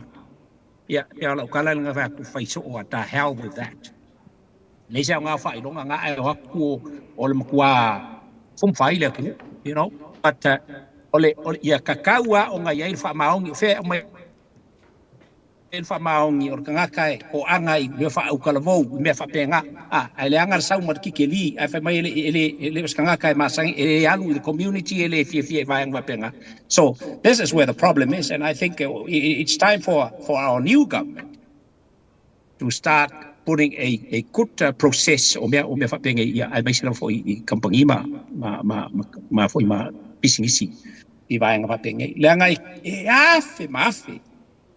kupulanga ole kungu e makua yai le mele o le fa maongi alu no faise me make sure ai mo kilo ile ka ule leo longa ingoa o nga makua o longa ainga o longa ngu o longa ekalesia me umalava ya ai e lapea ya o nga fai mai ya langa ngaka nga ele yesu ele yo se inveske nga ka ile afo le kolisi nga o nga markulanga vai nga pena so ko kilo ile system me fai me ya nga fa lo Jailoa o lua voima o le ala le nai ala ina tōna o pūlou se tasi o sentoa na lea America Samoa le fionga I tina le wa retired o whanoti te whaiwha. Yes. O le wai la oi kai mea wa ia kuai ia e wa ia kuai CEOs ma tangata whainga ruenga le malo wai pe kamari vaku question e senkoa ma fisiringia. Pau ar fisiria lo makua lea ka ke vai faiso. E ke roku. E faingi o kofinga. E ke fia le faleanganga. Maan. Ko so lai fakari e fisiri uma isi e fisiri tu na per mere sa no ai ole angava ole anava tausia le lo matua le. E tu I o kanga kaia. Ko ke maka ui le kua. O ako finga ngai ko ke ngo e faleanganga. Do you know ole wata no fo neima ole matua isa ole lei pa lo makua e kasi ar mafua ang walang kalanga e maua failonga e maua kanga ka popoko ai le maua kanga ka fa mau exactly ai olo fa maungi e mafua mai o ngai ke maka u ke ola maka u ile kua e le kai eva ai e ke fa maungi e fa mai ke re kari kongu ise kua o lo maka u ile kua ya la inga e fa maungi wa foi nga lai kala ngo mai awar nga oi awar fai fa ala kua mea makura nga fa penga so se kai mia la e ke ka mo fai sa fai unga se e ke fefe ai fai langa o lai e ke ro woi o awar ki a kongo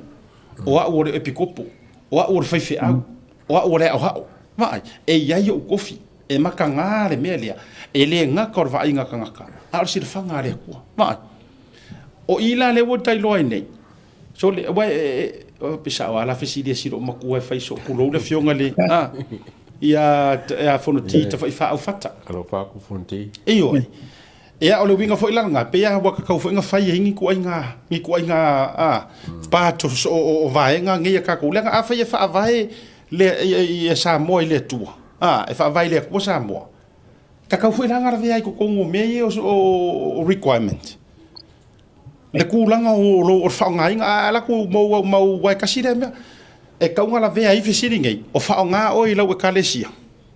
I oi e te tau walanga e kei loa o kupe mea ia la e la koe vaai o le pora le mele la mo le sila fia e le tuatele o le tatu watu nua e mai se le ai o le tati tarano atu through experiences fo inga le kulanga kau tu la fono matiute o le wafoi no fo inga ruenga mle va alele au kilani e le o se responsibility o se akungu se siaki o ngi o loa ele I o I fafo ele ai ele borderline and security ele ai pauare mea ele akungu uia le fai o le make sure e sen le lako export e meet le requirement o is aia e ngofoa o e ngā me ko kongo aisa o uku kau o fanga e mawhai anga sau ngā ruese aku mai ngei e mawhai ai o la ile border control ka ko le receiving o mea ia o inga ai mau ai ina ia tari ele to tele o tatou le fa mai o la ku fau mai ku kuila mea ia va ku no le ai ele e fa sao e fa penga foi New Zealand o ir malai valili a e kango ai mongo ha uma me ke kango ku lo ko pa u me ku lo ke o fa ku ke kango e fa a le o tara no atu o ako pa u e o ilalo ngau manga check in o ngau so ku le ile pa ulea e la ku palasi la lo le meo la lo mai ya ele o le vango fa ngai ngai ile New Zealand nga ko ulo ko ka ko akonga ko usa o va ngar package ya nga o le ka ko ngo ka longe fo ile le ave o I ko ngor va ele la ku alu ngi na le paua me ko through security o me te alu mo oilunga le ke ko la ku e uile ile custom ia na tangolo le va ku ave ko ngo le x-ray me fa pena nga paua nga o me ona o puipuinga o me ia o ngo le ke alu ilunga ko nga me fo ile le ke wa ela ku ma sao ko se fanga e ngofo fasili mai kanga ka ko ngor va lele saule o to maua mai ma fo anga na ala ina faila le security o me ye carry lunga ye pe ke wa ela ku ma se pomu ma me ilunga ele ma fai a ole ka unga la me to tono se atunu o ingala fua ye ingara fa maungi ya te aula le ya taua ma la fionga ya vui e te le e sa o ala le mele tau te pepese atuai o re kaimi fo ilingei wa ka kau wanga fa amarosia nga koe faile revetting a koa ma drug test uma kanga ka whainga ruenga ni wa te tau wa le tio ala tulu e le o le isi la lea vaenga le fei kai ngei ile anga vale fastor sa ilingo le amio kong ele o le ala uta to maua I le isi mafuanga wala ngore information silenga mai ele I fayar paroka o kanga ka whainga ruenga malo kanga ka mua ke e fast ya o pomoni a o tangata o le atunu ulona la valoa la ua karikongu la ua iloa bafela o la ua makua karikongu kanga karkaimi ngai ele se ser ka ko kau le tato tau alanga le yai le aisa pa ya a o kanga ka ye o mai mafase se mea fa mai ko kele mala malama mai le ala ua makanga ko mawa leiti oa pungi mamumusu e su ele amio tonu ona o le fango ngota amio le anga I tonu le mele saule o tulanga na le wo ta vai tuai tolo pulo fa taitele la fionga le bingiska ya ma fa uru ngor kiuki o la fo ile fa malo si au tau tele I me ile si tato mata u pulo fionga vui o la fa malo si au ya o tou ye le fenga ruenga kiuki ya wala ngale mo tato wa no male CEO ole o mala valele ya vai le ai yangi mea o koe mau aku I mala valele le ai ma se mea o koe mau wa te tau fo su eskava ngoi or kiuki le mo ka CEO or kiuki ya fai tato fa soa matulanga fa pena ya ma well educated fo to telo tangata a ola utu ala o I fo ye nga fa maungi ma faia o se vaenga ka kau asiaka pa fa se ka ko bango mari ki ke wa langa o I e ka ki karo ai masila fie ka ka ye fa ye be ia le fanga ngai control la o ye ki ke ngai awangi la ko fa ye ka filo e wan se bloke mal mai male awala la fa ye o fa ki fa la ye le o le mingo le se ko sa mo ya me ta ua lava vaenga ia asiata ma le ata wai la lua pol kalama ia au fa pito manu ia tasi ia makwa au mai kongu ia at sai malo lo finangalo o ai lava le ia au mai tonu ina ia fa tala noa ona ele tala noa mili la lua pol e mana o mia fo ia la to ia polo kalama yanga ia I mol fa lau loina o la to o nanga mala la to matanga wenga ia ini walesi fa sala lau e mafai ona la to langa ia mai ni vaenga ele I mafai ona o ia lo la to ma fau e ono tupul tato tu am fenga la langa o la ula le tu wala ia I lau to file vai malai ia me se fo ile fionga le di pule awane ia se afo se ma ele langa ina o ai matanga wenga uma o tatu tunu ia pa ofi mai aso la tu wa no tonu la rupo kala mai nga fa no ma lo fa tai o le si mata pula tato me te le tato coverage o le so ninga I le fa ma ile u tato va yetunga le la ai fa tai le tato por control I le waf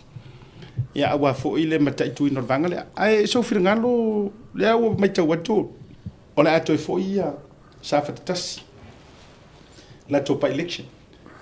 Ia o mai le to favui o levana o se sui faaolioli sa ia yo fast ia ai le isuia lo fa to fa la inga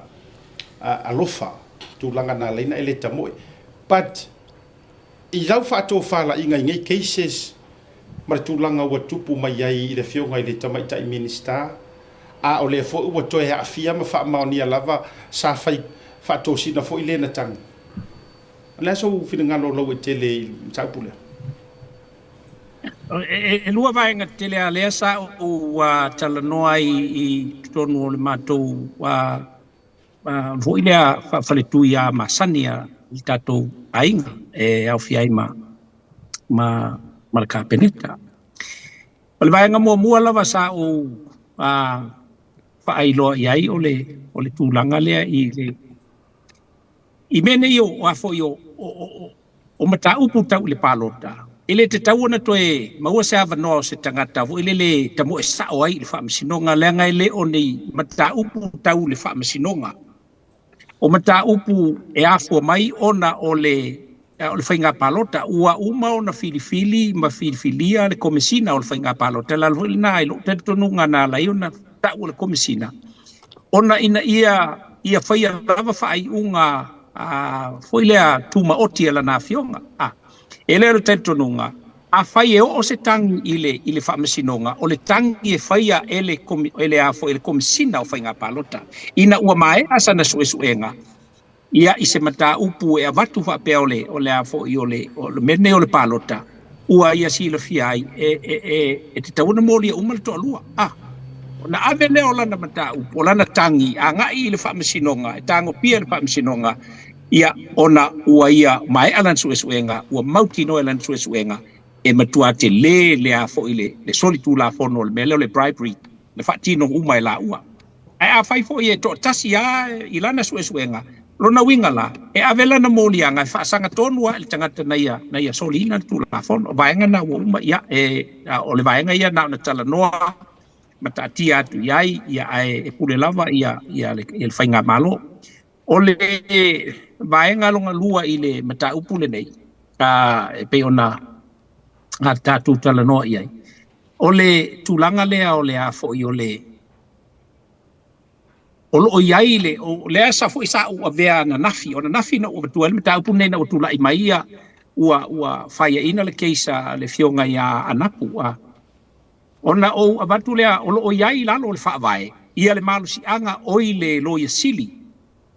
I lunga la lea o le fautuanga loia sili tu ina atu ina ia mawhaiai e iai le malusi anga e tau fiai ia whaamasinonga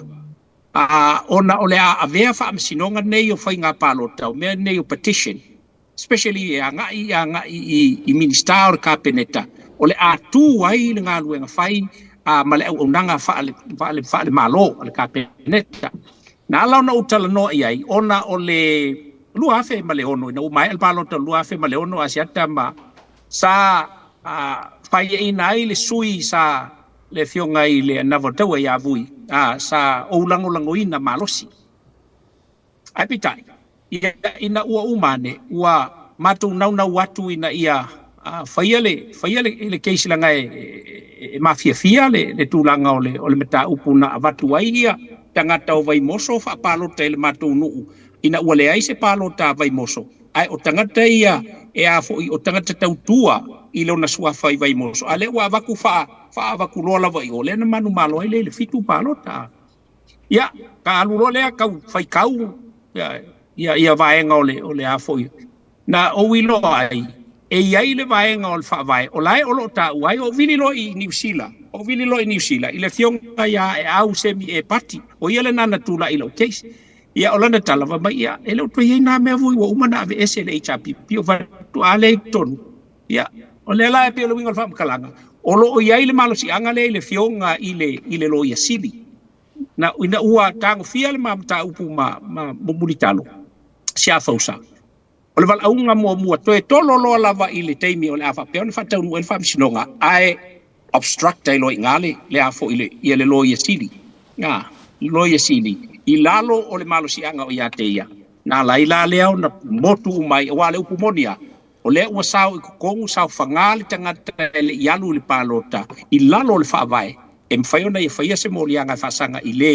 ua manu malo I se awala le amia tonu ia o le afura silfia le le whainga malo le HRPP kaiminga ai le la o le amakua saule solo langa ia fo ia cases ua whapena na toe ave itua ia o na tu ngala ma whaila to ia o le nala na tula I mailoa ia ua whaamuka ilo I ngā male case o ngā o a fo io o mafuanga ia a whai e continue pia o lona winga o le atu le whai ngā malo o le ale mwhai na ngā iluma ngā luenga wha le kapeneta o na o lea e molia ia le kapeneta o vaenga ia a siata e taua lava tau hui mo lewa na taun silsila ia le tamaita I lo ia sili ngā happen le mele le kaimi o Brenda la tu Brenda Heather o lo ia sili o la sili fia malama le fia ngā tau le papa I whao ngā ina ia o le malusi anga le peo na au mai I lalo le whaavai le lola o kulal mena le ina le whao ngā le lo ia sili o ia nei ia le tūlanga le teimi le nei ia siata ma ai foi ma le ia taua I le ngang whano noanga nā wa uia sa uia sa ia te ona sa mawhai ona tupu le teimi o le HRPP a ua le mawhai ona tupu le teimi ia leo lo ia I tato whai ngā mano le ngang whalo Malo whaftai tele ono le tatou teimi whatulangina I lisi whatala noanga I le tau le ono a ua mana ia nei mata upu te lo foi le mutai I ona na whapea mo stato of non nafi o te loa e pisi ia o te loa e mwhaiana to e mawasa stato of so te inga vaso fau o le fisiri whai ua na taurunga lo le tatou whasoa ono le si whatala noanga so mai ai o le immigrations so finangalo langa o le fitoa maua leo se avanoa so finangalo ai le mata upu la walunga lea na whatula ia se ai mo se taimi le tu mau ia pe suspend le observer ma le toe au wai whaatal noanga lava ia le fionga le pale mia ia manisi wala na kapeneta se ia fua se tapu o le fisili wa leva foi na ili tūlanga o le media e fou le mea o se mea fou le nei whainga pe o se mea sa tupu mua ai e te tau mana tua foi na yeini taimi na tupu ai po se mea wa masangi ai lava ilo se mea kau ke ofu kele ai ma be wo mai ai ma tau mawhai au mai ma manatu isi asosi tusi tala fu ia Pasifika manisi o tūlanga whapena. Asiata, ia whataima o fisiri, a la wha nati atu, ele o se mea fau, ele se mea fau na hapen mo mo taimi o no fo inga to filau, to e hapen no fo inga tu ila epa, o le lua afe ma le tasi, na whatu lai ai, ia whaku lai e kuila epa ia si uso whai ui a pini, saile observa fo, o le tangata e matitala noa ma whasoa, ia kakapo e kusa sao anga fisiri, ia ua kusa o kul fisiri ua ene fia kalia e kuila epa, ala lava e unga ia kual kama, ia saulo male whakunga kuila epa security, e avi fafo, ave fafo ia le tustala me lana ta ule tuli be tonu ana ta ule tuli la ngofo kuila e pa malonga ai songa faifua isi fam kalanga kula e palanke loa umang me fai menga ka ule kuli ole melenga ka happen le samo observer ile suir samo observer na ona fa tu lai se ia toe tala noa lai kiukela la ko o le kalangoa ile kai ole kungu ia ma fa mala le mata upu le anga o te tonu a sia ta o mtua te le ale solinga ole tu la fono fa tu stala ona tu si vo ile fa tu au ala tu singa ia si vevo ia sia ka e alwe fa sa uli poki o me ngi kusinga sa kuskala vo ia sia ka make sure word to word ia aua lava nge se me misi o me uma sa kaukala el kanga kalea male kaimi male ango fale ole me ngasango ia ai wangi ku fo inga fa mkalanga ia menga se la male mele kau kulanga fa sala longa mai nga pengi ya ulala ko ia o fai si sosopo ole pina male mai si e fa penga ile kuskala le angi sila o ko ingi sila kengele o Barbara ia o ile se me ola ia le su ele le maka upu o ma fai ele o kala a fai ele malama ia ka wa le sipi ama o sa se I mangingo malama le vaka le vai ia o ngai lolo le ia lo ngala ke lo wa leva ngo fakingo ia ma ole afo ole kamalo ho le pule ile observer gaming o fa luanga makala ngo ko pelo ole inkia le aso ko pelo skala vangela fa kala lang ke lo nga pelo la ye lang fa kala fa mai ka ole me ole afai le se me kas fa mai ole afai la fa ko ese mai la ko kuskusi ngala fa ye le nga fa wo ole mai kai fo la le o ai fo le wa fa ku la ingel pale me o ye fo nga fa kuskusi ya ma ke le kala ngo ala fa mai o ule ulangal me fo le la sol fa msingo ngala o la ku ke alwe fa msingo ya ai pe ole kali mangingo la ofisili asiaka ili ai ole la ufa ko lo io nga happen mo kai mo ko filau no kai mo kuila epa ya ele ko so ifo mais ko wa le ai so ifo kuila epa ale sanga fayar pelo le ko malo aso ya ile nga fa lo va ku fa fo mai ka ko fa te tele lo fo vui fa te tele ona ole wa talinga fi logo ma tatu tatu issues fo I mar fa mani noina ya wa lo fionga le si e mala matele ya tu le pa wala ngo sia wo mai ya e te mala le fo e te mala mai le taimi mo yel to ina te mala fo le taimi ele mo yel to ina ri ato o so mo ya ku ya la foto esa so do fa uta to tau ba vai asia ka ma le ata wa o lau point sili ona o le fia ile lau tu stala al tatu tunu o mene tutupu o mea sa tutupu alona winga they don't have archives that they can refer to e pe ya le notebook fo le leo e refer ila nga notebook inga ia ilo ai le menga kupule aso lea o le aso lea nga e mawai ka le ale fo ko mo fa lu ale ko fa ko ese mai ya ole o ke fa makala ku male mangingo a fai olai fa fonga mai le usoi I po America wai po America lai ya a foi kwa mal le me na kala ngwa kwai langa me ko ngwa kala nga ka ul kuli le me sili langa le anga olonga winga nga uma ole li poki ale ku skala nge ya uma kiai pa fenga koe mauangi fa maunga ke koe fesiringi ai le pepelo al kanga kale o fai de kai min ngai pe a fai ele ai sau a kai de ke refer ia me uma fa penge le la me se ola ko fa pe o isa o le menga kupu mo fo sa ai se va ngai le si va nga fo le o ai fo o kenyo o mai na va ko ngai malisi o lai ki ngai fo ya langa I'm talking about 2001 election of 2001 ya ila ngang fa lo va ku fa fonga mel ka ku fa kai mo wa vango ya ka penga fo ele ku se sia no ta tu fe lo ya fa malu lo tu fo I lo fa fonga mai pe a fa ya fo ye va tu se upu ele ta ngo mali lo fa fonga mai se fa fonga ngal ta tu no but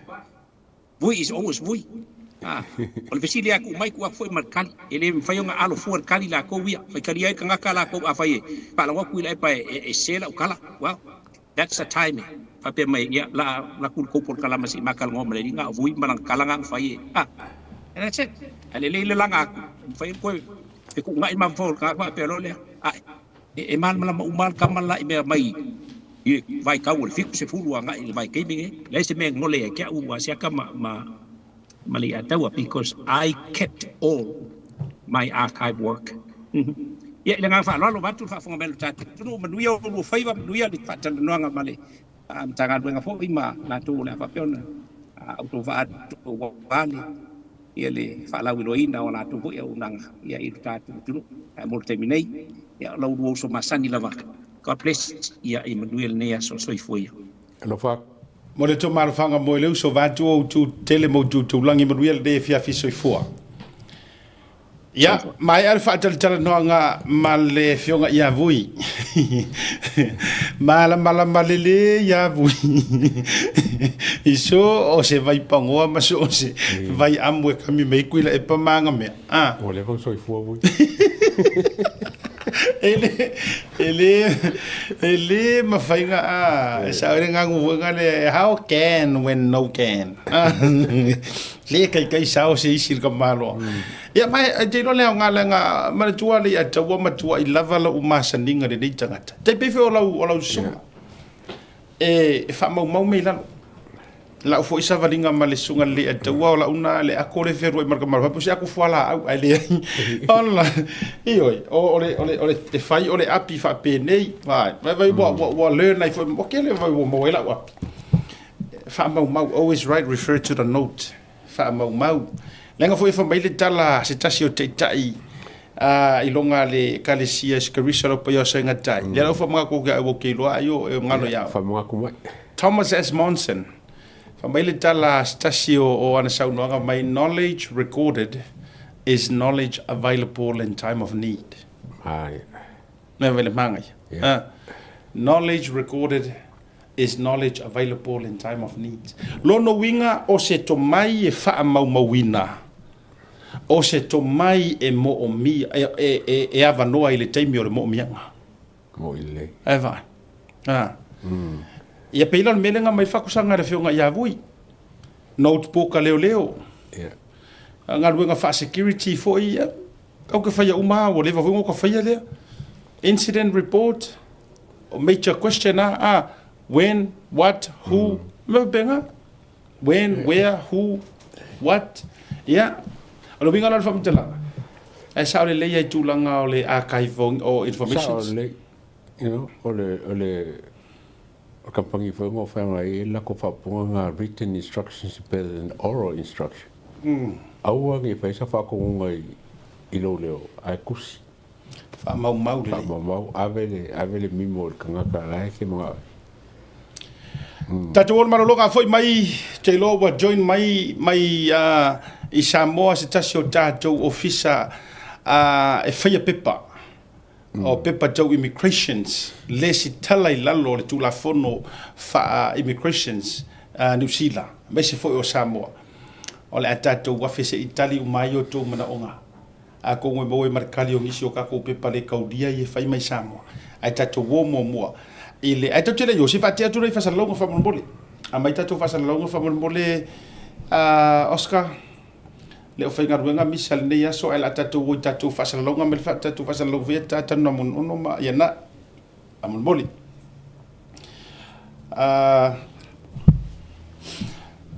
tatu fasalonga mo mua tu if mai lai lunga ta screen le ia na so kilo kuaile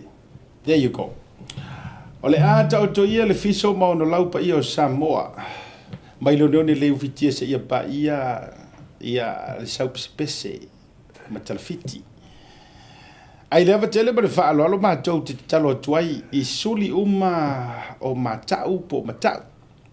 maloata I le sofa se umanu I lo tatou I tu pai I fanga le misa I sa puru I san lolonga I fa pea so mai mtala mai se tatou feilo I tatou ainga I papuni I sa puru I san lolonga o le wha le nei whairo inga se I o tātou soalo pule ma sa ili ni nofo e tau sia lo tātou ainga e te talo tuai marenganga wha alo e le avelo le awai mai mala e tau fiai se whinangalo ua au tasi I ai lo tātou ainga aso to na ilo superfitu o te sema I le se furu tau ia o lo lava aso o wha moe le nei ia tālo soifua I le aso e mo le tuairo tu suifua mai le tua I le avatele ma le whalolo whaaftaisa I nea seu manu ana ita o te mai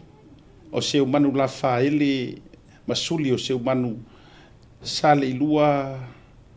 le lua o lo nofo I le ainga lista tu whaasisilanga lea mo popua o le whaasisilanga fasau popua na fasisilanga moalo matama fanau o le fionga popua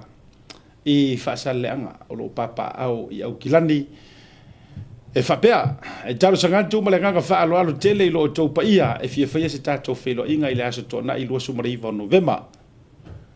lo no wingo kayau I le tu la se fulu I le tayau o le no fanga o le afaya ai o lo ta wilalo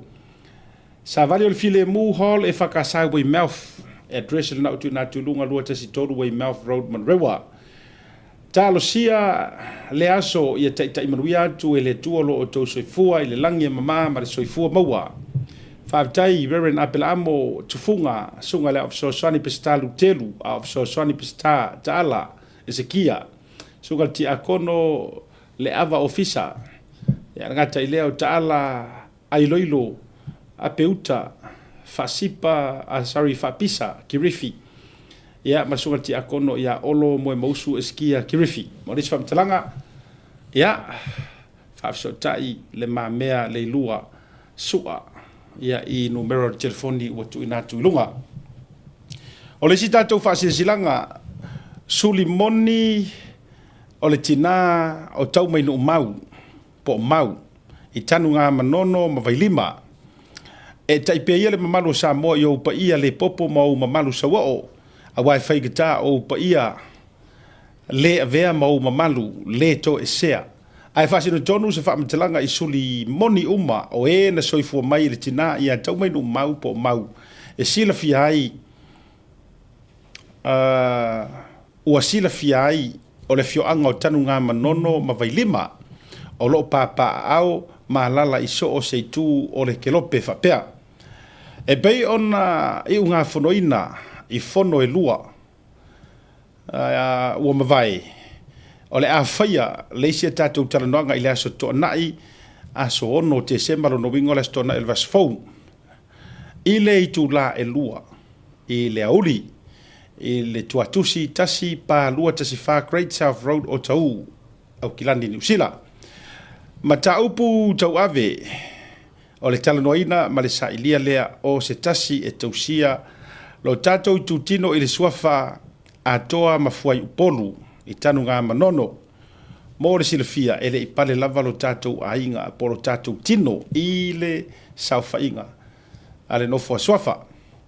po o le taupulega o me faia le aiga poto ma o le a le avea lou le aui mai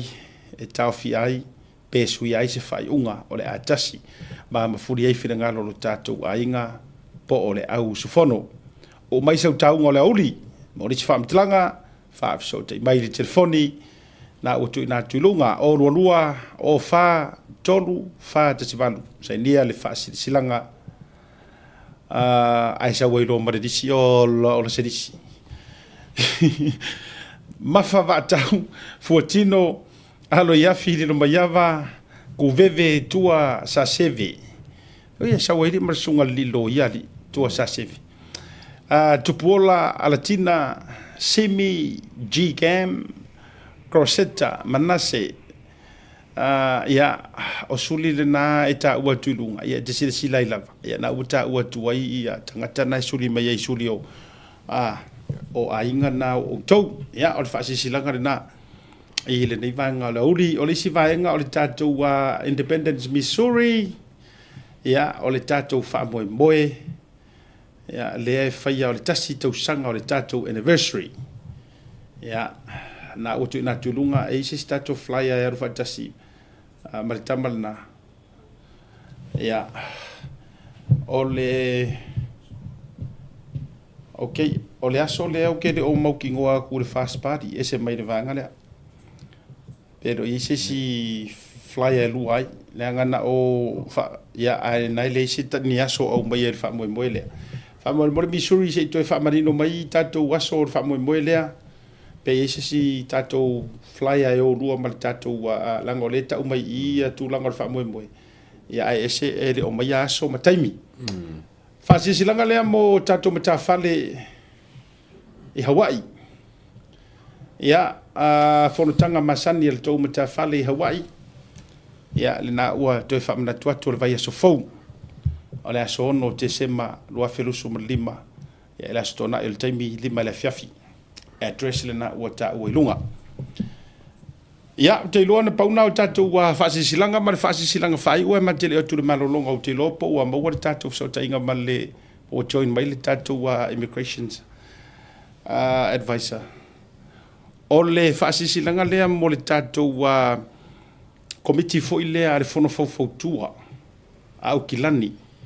le tatou komiti a le fonofaufautua au kilani lea sa filifilia le toʻasefulu ma le tolu le sa mai a whiriwhilia mai i le tatou whiloinga ma le atunu. Whaamore e te talo atu ma le nganga whaaloalo. Pe mawhai ona maua se tatou whiloinga i le aso a taiao. I le tau le ono i le awhiawhi. Ia i le whare Samoa po o le ofisa fono fo i lea o le whionga le konsula. Konsula wao Samoa. Le aso a taiao. Whaamore le tau le ono. Ia a whai o whaafonga mai maua mai e le komiti to asifuru ma le tolu le sa whiriwhirina e le atunu. Ia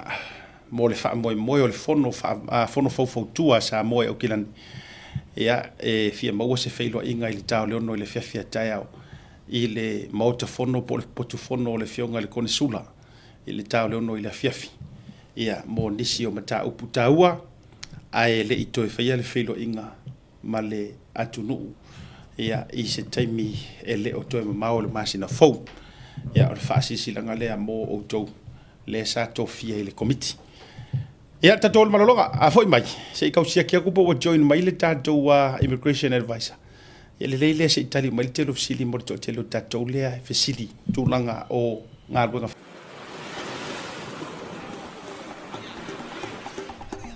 Soifua manuia malalangi ma. O loo ingoa o matai a leota sinau mea tau whao. O a ua lawyer Samoa i nei mata officer o le WT Compensation Lawyers. Mātou te fisosoani tangata wa whaina mai ta avale, whale whenga luenga na superannuation claims. O le manulauti o le mātou au nanga ina ia avele mātou ofisa e whai ma fesoasoani i tangata uma o le Pasifika.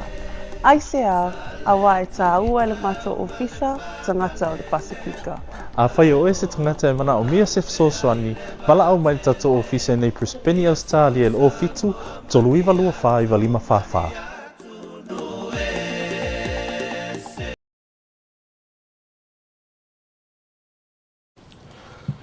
Taimaro watila wa super limiru to janeli July no le atawa. O wamba wale tatou so tainga. Male au nanga jau immigration's advisor. Ia tūlanga o le fautuanga faa le tūla fono o me tau immigrations ma pepo immigrations. O au nanga jau o le loto tau immigration agencies. Ia a me se fo tu fatasinga male au nanga le Pacific Tasman Recruitment Samoa. Te fifi failo atole uma wale tatou so tainga manai tau sala. Na yo tua whawhine wa lewa fo ina mantou vala. Whapea ua malanga i tū pai. A leo te vai atolo o tautua mai pia i Samoa. Leo nanga ia le tamaita ia tiatia Roberta tiatia. Ia me se fo i o le tofa ia lofipo zero siliniu mangutia. Ia fio mai amtara mai au nungo le tātou por kalabe le tauta ia ni vangora fiafi. Ia tilona le afionga asiatsa ia malauso atau. Le afionga ia le ia tau ia whapea fo ia le ngaftasi ia foi maunu. Ia talo falava pa ia man malu o Samoa so se tulimano le lalangi. Ia tilona le pa ia man malu o le atunu o le ainga o le kalesia ma le nuu. Ia talo falava pa ia le faleula man malu o Samoa atoa. Talo falava man faalo al te lava. Whaafitai tele lofipo ia ngata ile fa talo fatitia ma lo le soifo manuia le nei vai ngole audi. Ia whaatalo whatu ia o rua matangofia mai lua fonga nei a uli asiata male ia taua ia o au o tiatia Roberta tiatia tula epa o te lea laisene whaatu la fono mo New Zealand ia malistala fo i Australia. So ua lewa ua ona o whaia le nei au nanga mo le tatou atunuu. O se tamai whamatalanga lava ia ia ua ia se au na whaatau waa. Ia o au na mata i le ofisa New Zealand ia pia. Luafe ma le 5 i le luafe ma le 7. Na ova ai i le tūlanga lea e le lava se taimi e whamatala ai ia visa o tangata. Whaapea ua le talia e le ofisa New Zealand ia rato talusanga. E ro tangata matua i le malama lava i le tūlanga lea po lea le mea ua decline ai lato visa. Ia, o au te tau mawhai whamatala ai tau o te lia au e le ofisa, e le lava le taimi whamatala ai. Ia na whailoa ia lau whai unga o te alu ese. e mawhai ai ona o Josuani i le atu nuu, ma wha matala i tūlanga wha apea. So o le lua whi malefitu na o alu ese ai, o le lua whi malefitu foi, ia na tau wha tapula ia le licensing immigration advisor.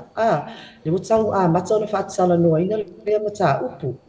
O le lua whi male iwa, o leana o laisene ai, lalo o le wha atula fono. O le lua whi male se fulu ua mandatory, pe po o le mea lea e tatau ana laisene tangata o loo ave ia whamatalanga tau whi malanga ina i tangata o le laulangi po tangata o atunu ese ese. So o loo background nga, ele i o pikia pe o nga o ele i o wafoi, o le so wha amoe moe le tūlanga lea. Ai pe o se langona ia te au i le sosoani, ia pe o le tūlanga le wālua mālua ia. Ai o se tamai whamatalanga ngā ia te au.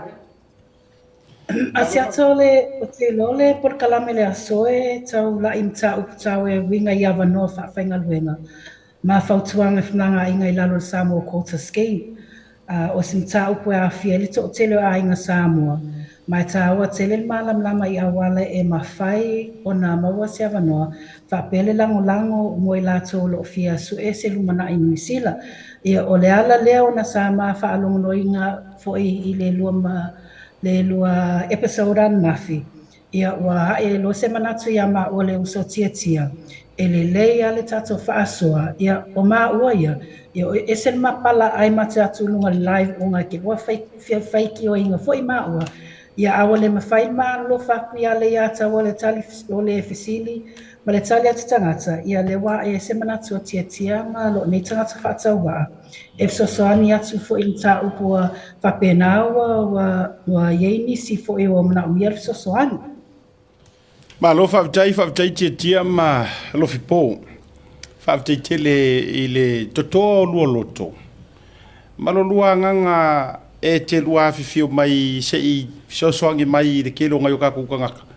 Ua peile ma por kalame o le immigration advisor foi le o le fo Taylor e te taua ona ia iso background fa atula fono ina te veini mata upu fa pende I fautuanga ia ai ona o le mano lo fala vai nei tangata ia mate sulu solo I tausu e maini nai information se tauna fa to afile mu wa yo la toloto ia onisi fia onisi matuale fia lo fo email lo tupu but e ila utala mali e fia tule ia taua ele fa au ta ia sawa e ia ile tangata na meli mai te au ina wa mata no usu e pepa fai ngā ruenga mo nei tangata I prefer mai la ia te au le ngoale nei wa vai e tuai o le loto tau immigration agency ia na utango nodea refer tangata ona o le tangata na au mai le background information so ole o se tangata sa fa manu ia ina mai le lua au nanga apparently o se tangata sa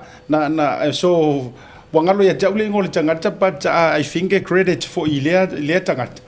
na tau mai ai mafa mai asiata fa mole o si o nanga le tonu Samoa le na mato manuia mai ai fo ile e ma le liro yo manatu o le sa fa ia kenge mai sa vai wa o sa vai uma o sale aula ma va le ia ai u le fa taila le la u fa tau tonu lava ma le tato fe so tainga ia le wo wa fio mai fa manino va nga le la amata tu la ofsiri amata yo na va tu foi le na ofsiri sunga le to pepa fa nga ruenga le e tau sa ili kako amaka ia inga fa mo bole tia ma lo fpo ia o le na ia itala le na au mai le to o nanga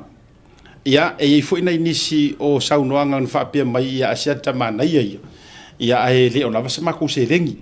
ia o bua tau tino matulanga fa pena au mai le lua fa maninonga o au wala moni e te tau wai po a me fire kanga le ua laki le kota ai fa fe fo yo sa ili se pe fainga ruenga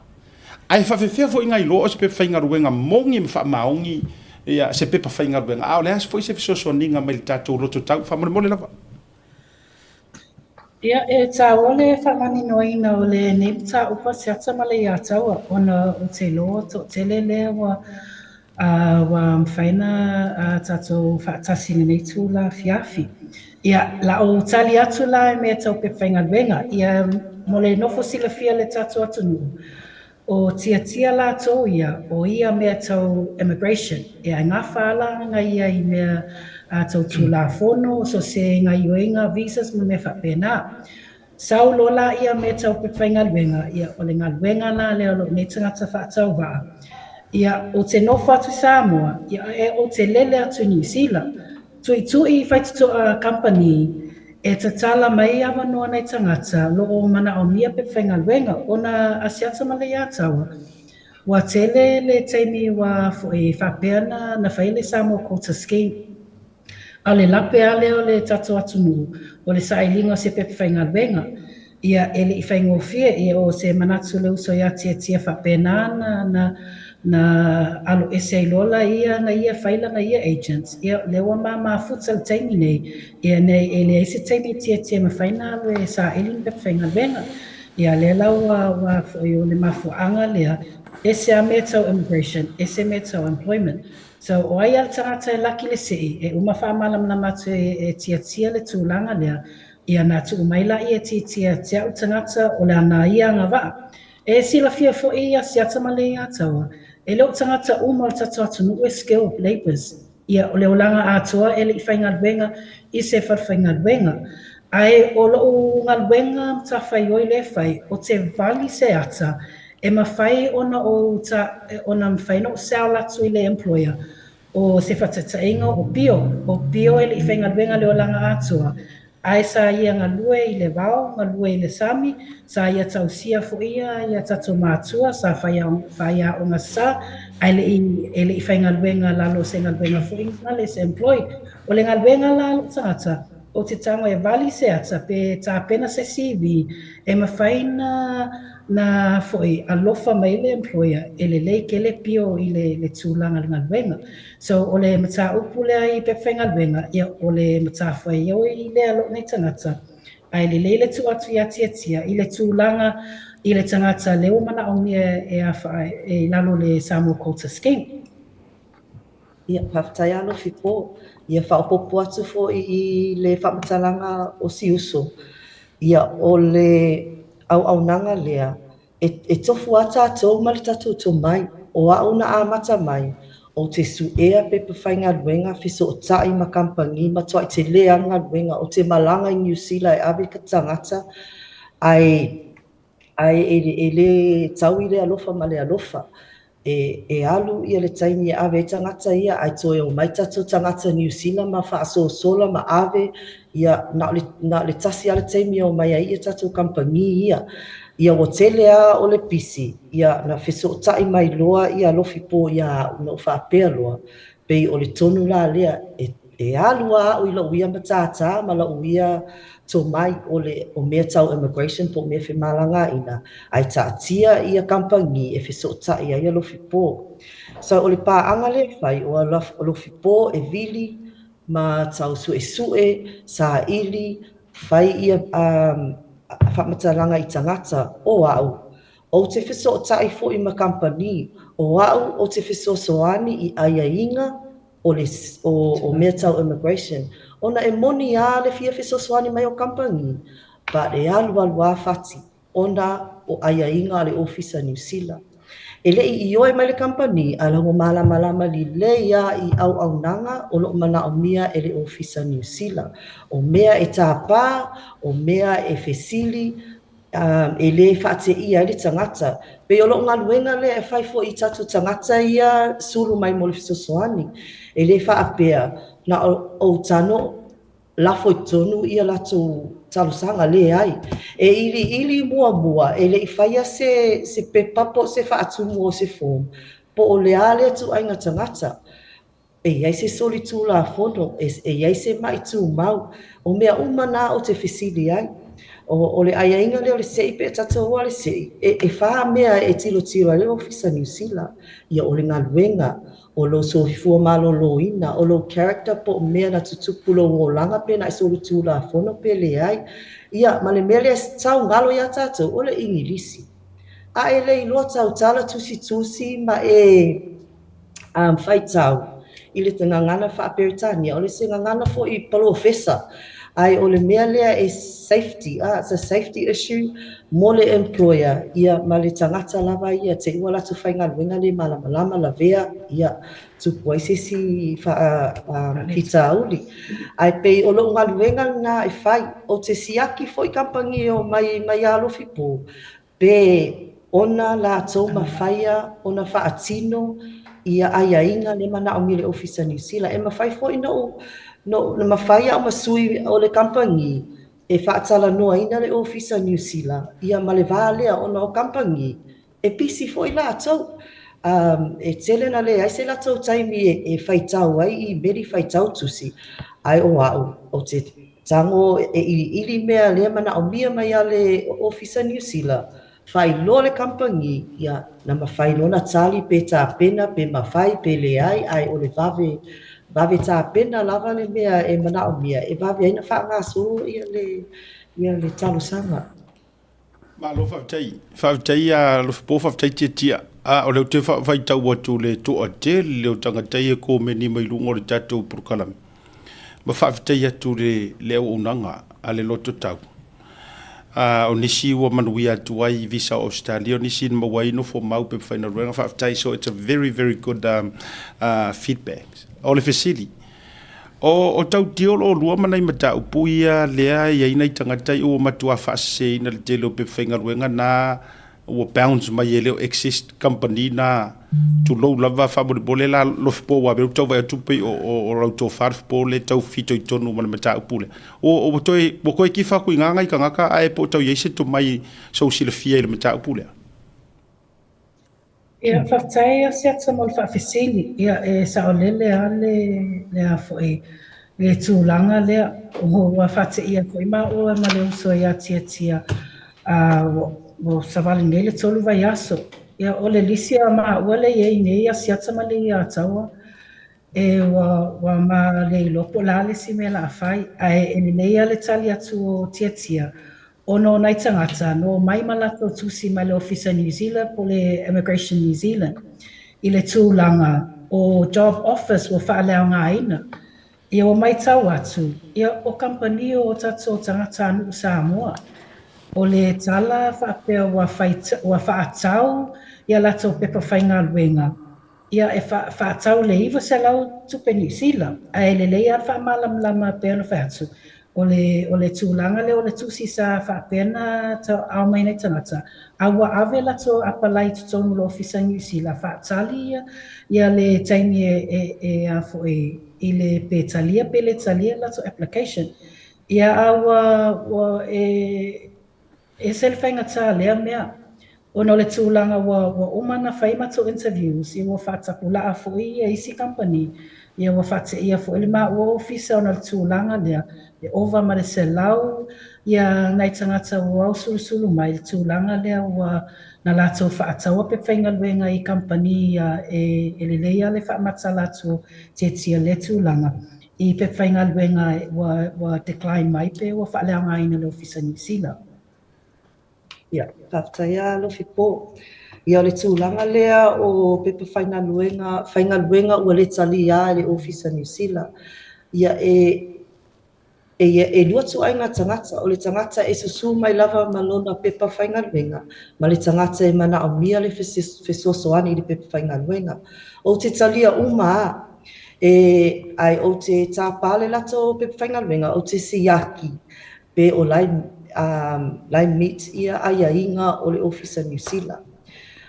O isi taimi o te whailoa ai, pe o se ngā luenga po se company o te iloa, e le i toi talia le Officer New Zealand.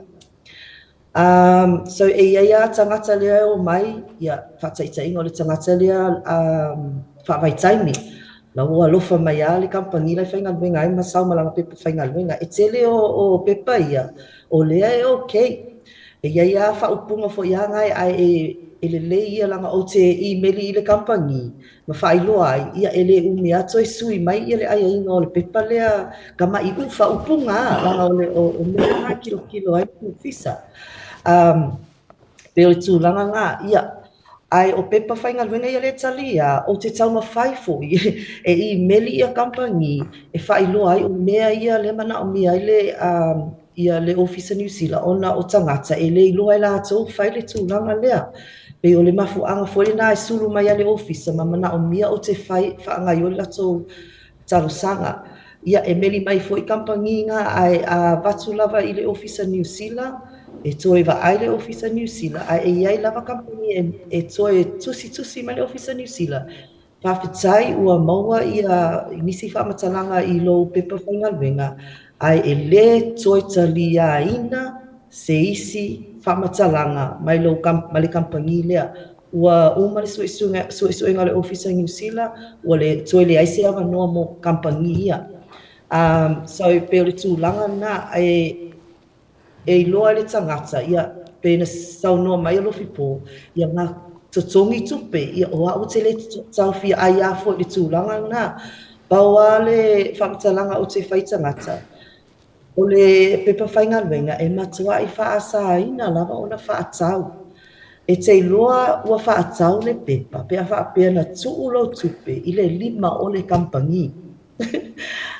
No, that's how you know you have bought a pepa whaingaluenga. Langa wa kuulo kupe I le kampangi. O le kampangi le la au mai lo kongkalake. So e masalo salo le ofisa New Zealand. Pe uma ua whaatau le pepa. So le tūlanga ngā I pepa whaingaluenga. Whamalulu atu po ua off lo. Lo whamatalanga. Lea nai o kia. Lea tau ai sau whawsiri. Ia, ona ke mai kau mo wharonga ku e se maanga I o lua au nganga. Ma me se ngā amaka mai lua fe mare lima ngā amakai. Ua lava mako koe le kaimi fole le o lua silafia I mea lava o le lua ngā luenga mare au nganga. Ora ofisiri. Ua silafia ngusila le whaika kā le mele whai o lua kā sanga inga ngusila e baku whako kuaga lua kampangi. E o koe kankaya o lua whai bisa mai le onga masinga sa iringi lako ngā luenga I lalo lua kai ka inga. Inga I o mai e su inga luenga. Wa ele whai ngo whien mea lea o le whainga o me kausu aku ngā luenga alenga ko whamere kankai o Samoa. Ia kia ua I o whai isa o kampangi. O whai kaya ngo kalianga sa kaka e sausisi e mai ake ni vai fōlinga mo karango iai. So o la whisiri la wa ese lua submission po se lua karasanga whai angu sila. E credit o lua I lalo kakaka ku ia o lua e whaakanga inga lua wa ia ma kakaka ia o mai le kolu masinga po longo masinga mai su ingi lako ngā runga whaafengai mkampangi.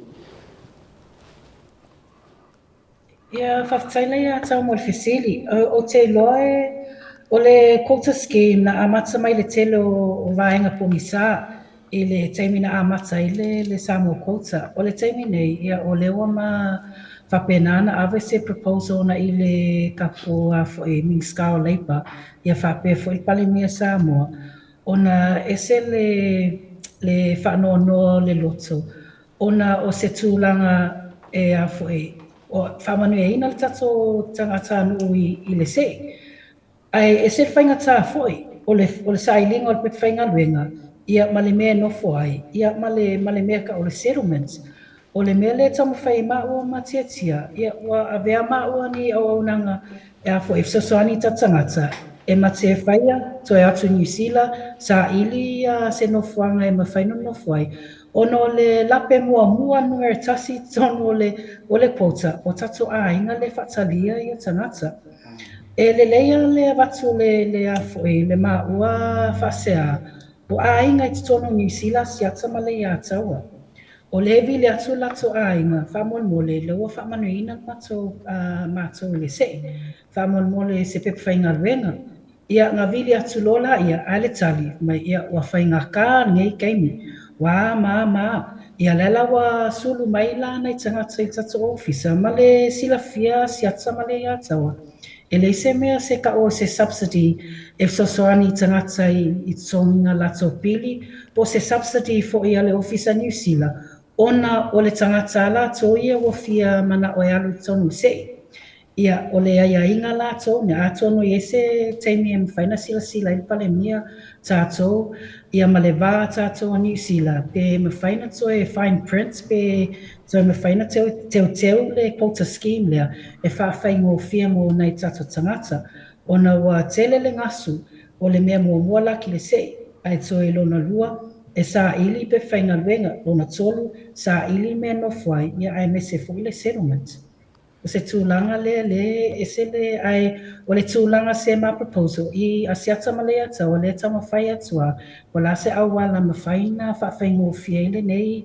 ai a inga le tato Samoa Quota Scheme ma le wharan lava. Ia ma, no whaalongo le pulkalame ana pō, a replay. Ia, le ia taua matuai ma nei a tele lo manatu o na lea ua te mi umau te tala noa ma sesi o le ofisa New Zealand o te whai a le whamatalanga lea. O le ale mea e le whai ai se aia inga po se visa whai ngā luenga special la mo le sei. O na e walu masina le au mai a New Zealand tā pena ai. Ai, le mea le amai se visa ono masina e alu ai whai ngā luenga la wai ai kampangia lea e ma whai ngā o straight away. Whai ngā luenga. A mai ale tolu fa lima ono masina la wo fia le pule. Oi, au mai lo le pepa whainga luenga permanent. E ave kongu ai langa kalosanga o le sei. Ai lai whainga luenga. Ma whai longa seto le kangaka le o New Zealand. Ai lai alu alenga ioio langa kalosanga. Ke I foala o maua le mea ngofo ai. Maua le ngofo mau. O waku le a inga maka maiki wo iai le whale. Ia ole o lo miki le amo e se visa fa pea no fa longo I lo fa matalanga na po matua I o fa pea ole me tonu ale le o te pese ai ma o fia manao e tau maua se me fa pea ona e sa oi e matua I whainga tā ona I oi mai le kampangi e le I wa ailinga lue le tangata le alatu e ke I al kampangi fa apea o lea awa laku li kangaka lai kau o lai le anga le vai ai fa apea o se tangata lai atu mo malusi pe o le tūlanga lea e mana I tele le manatu na o te whai alo ma whauwhaunga lea pe au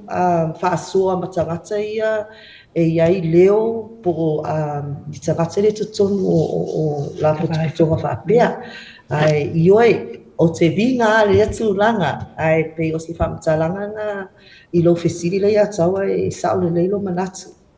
Tia, ole fesiri la te fia follow up pai le fesiri lava lea. Mai la I lo tūlanga ma lo to mai sa e ngalue ai pepa malanga ma wha immigrations. O ai tonu e te tauna ta oto ai se whautuanga le lei mō ngi usila I le maka upulea. What do you think? Awa e mwhaina tato mo e miti a e fua I lau expertise. O se ngaruenga kaung whaia kako malo. O se ngaruenga te tau o who can push this. E whatau nuu ai le vaenga le inga ia kaungu le mo e mitinga le e whai. O ai tonu e tauna ta oto I se whautuanga le mata upulea. Whaftai lava mo le fesiri ia waia. O te ilo le malo sa moa te lele la tofiso soani le mata upulea. O na o malo e lua ia. O le mafuanga le iai le kota. O le friendship. Treaty of friendship. O whea la le treaty of friendship pe a whau tātou na whaina o a whau tātou le mawhai. I le whamanuianga le wa mai New Zealand. O te tauna tilo le suinga. We are o lea whai le tūlanga lea, e tatou o atu fo I New Zealand, e whai o. Ona, e tatou o lea ai atu le no lofo tatou a inga po tatou tangata I tono o tāma. Ai, o tangata I ana laki le sei. Ia, pei o le tūlanga na lea e tilo ai, o malo e lua lea e te tauna, whai se fofuanga le tūlanga lea.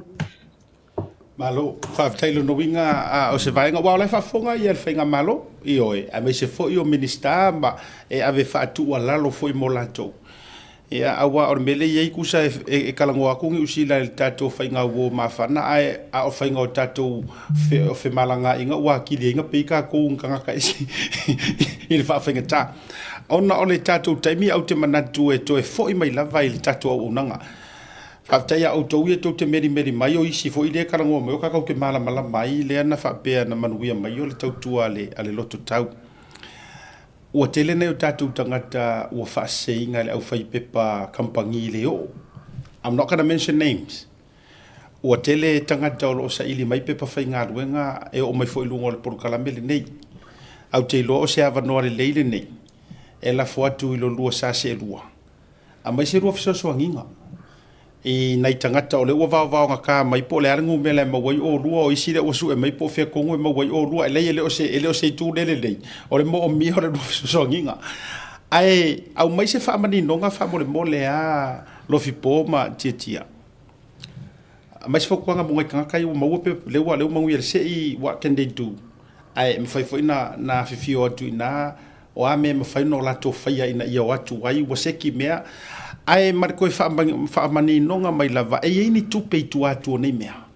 Ia lango le tau te ilunga o porukala me whaamani noai mea uma. Whaamoribore lofi po ma tia.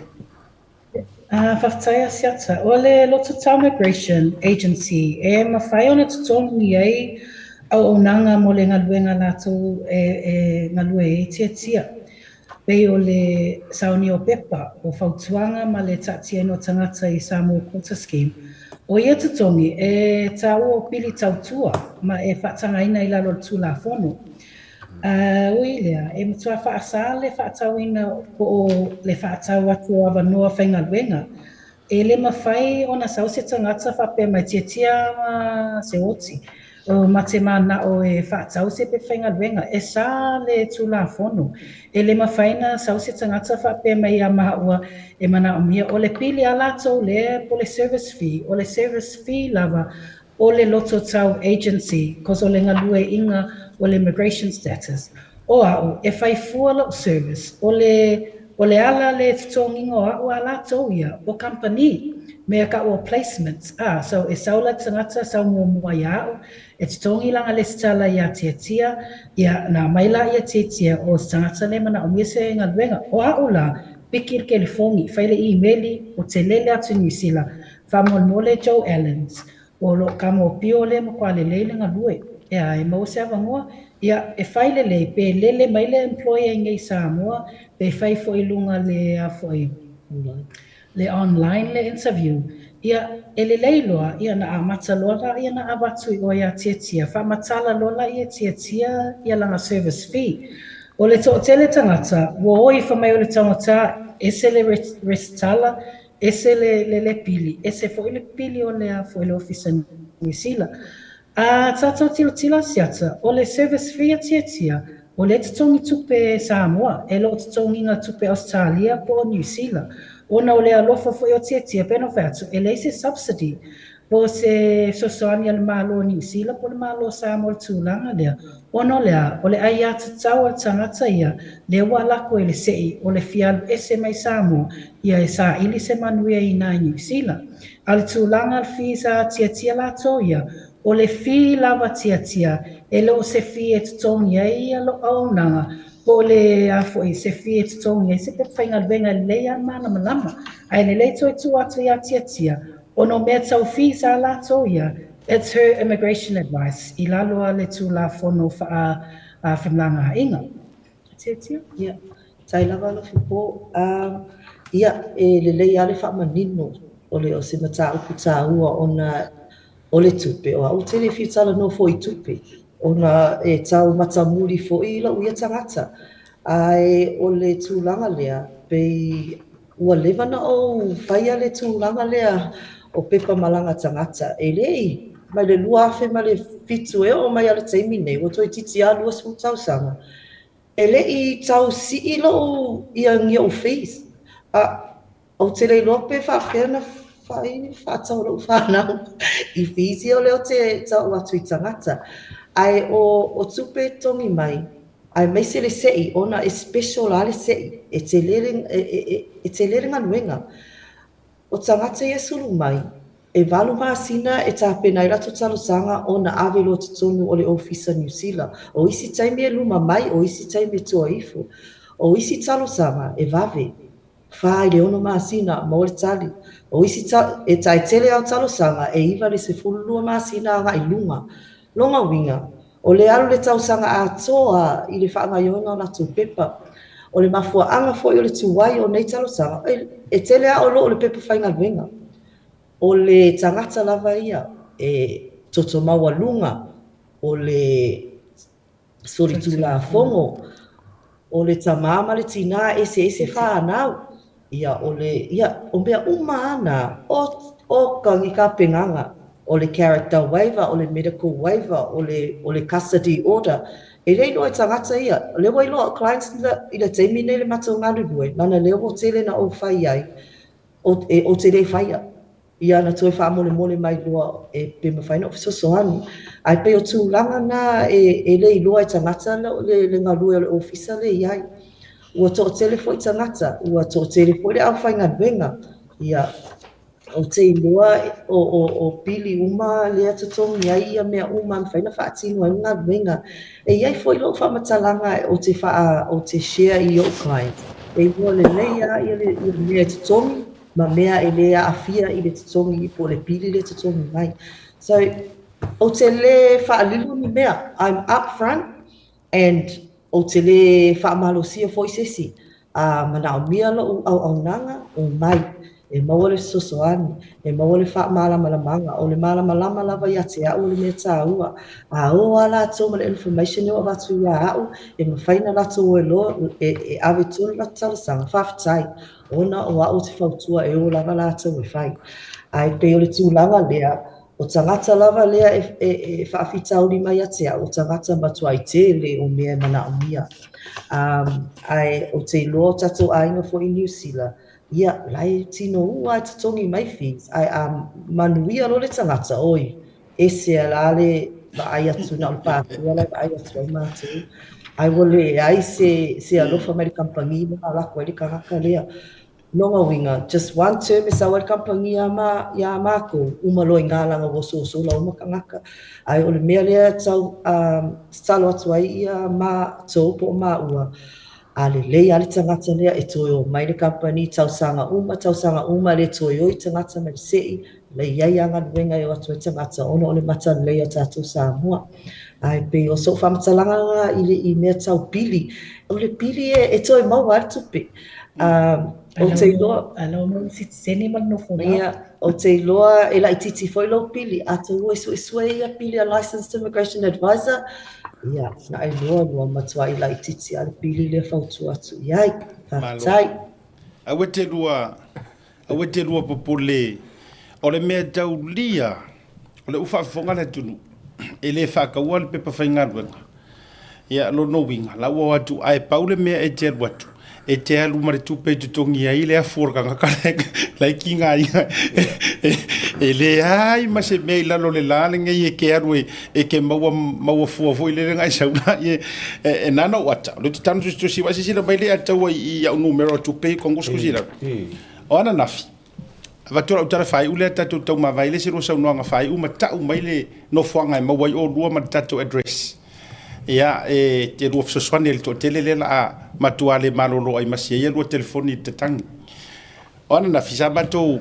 o atu ai o te faafetaia lau le taʻua le iga o le kampagi ae na matou faafeagai ana nafi o se faamaniaga i se uaga lelei mai i se pepa faigaluega sa o talosaga i se tasi o unis na malaga mai le tausaga le masiona toʻalua ma silafanau ma liu o se o tuafini ua mai uma le auvaega ia sao ma mai ngei usila ma la fangau ai sa faigaluega lelei le tamalo i Samoa ua o faasoa la oga o le manai o le story lea e fika mai ai e kagaka ia e lē faigofia le galuega le ke lua faia ona filana matou faafesaga ai e loa manatua lai leʻi malo le kota o lena o mai nei visitors visa e fainka aku la le awala le ua kami ai ma le saʻiliga le aga e sease ai ai kampagi toe tele le me foi e faasalalau i gegi usila i le wins e faasalalau le avanoa ia miti aso i lusu ua lelei ai ma laʻu faipepa immigration sa tiatia ma o le uiga la laʻu tala uma lelei le la tausaga le ua tausaga nei talu ona matou feagai ma le extending o le visitors visa a o taumafai le meeting o le requirement o le pepa faigaluega finally le ua approve saigi loa lea o le konkalaki agafi faafetai a le samariaga le o filagei o le feagai ma ulu kokogi o fi nei a o fi ngai le immigration sa le atawa ele o fa popo ai le fi asi immigration advisor / lawyer le fe ngai male o le accredited work visa New Zealand e a fe lima se lau fast food o le partnership work visa e a fe ongo se lau course food ko pe New Zealand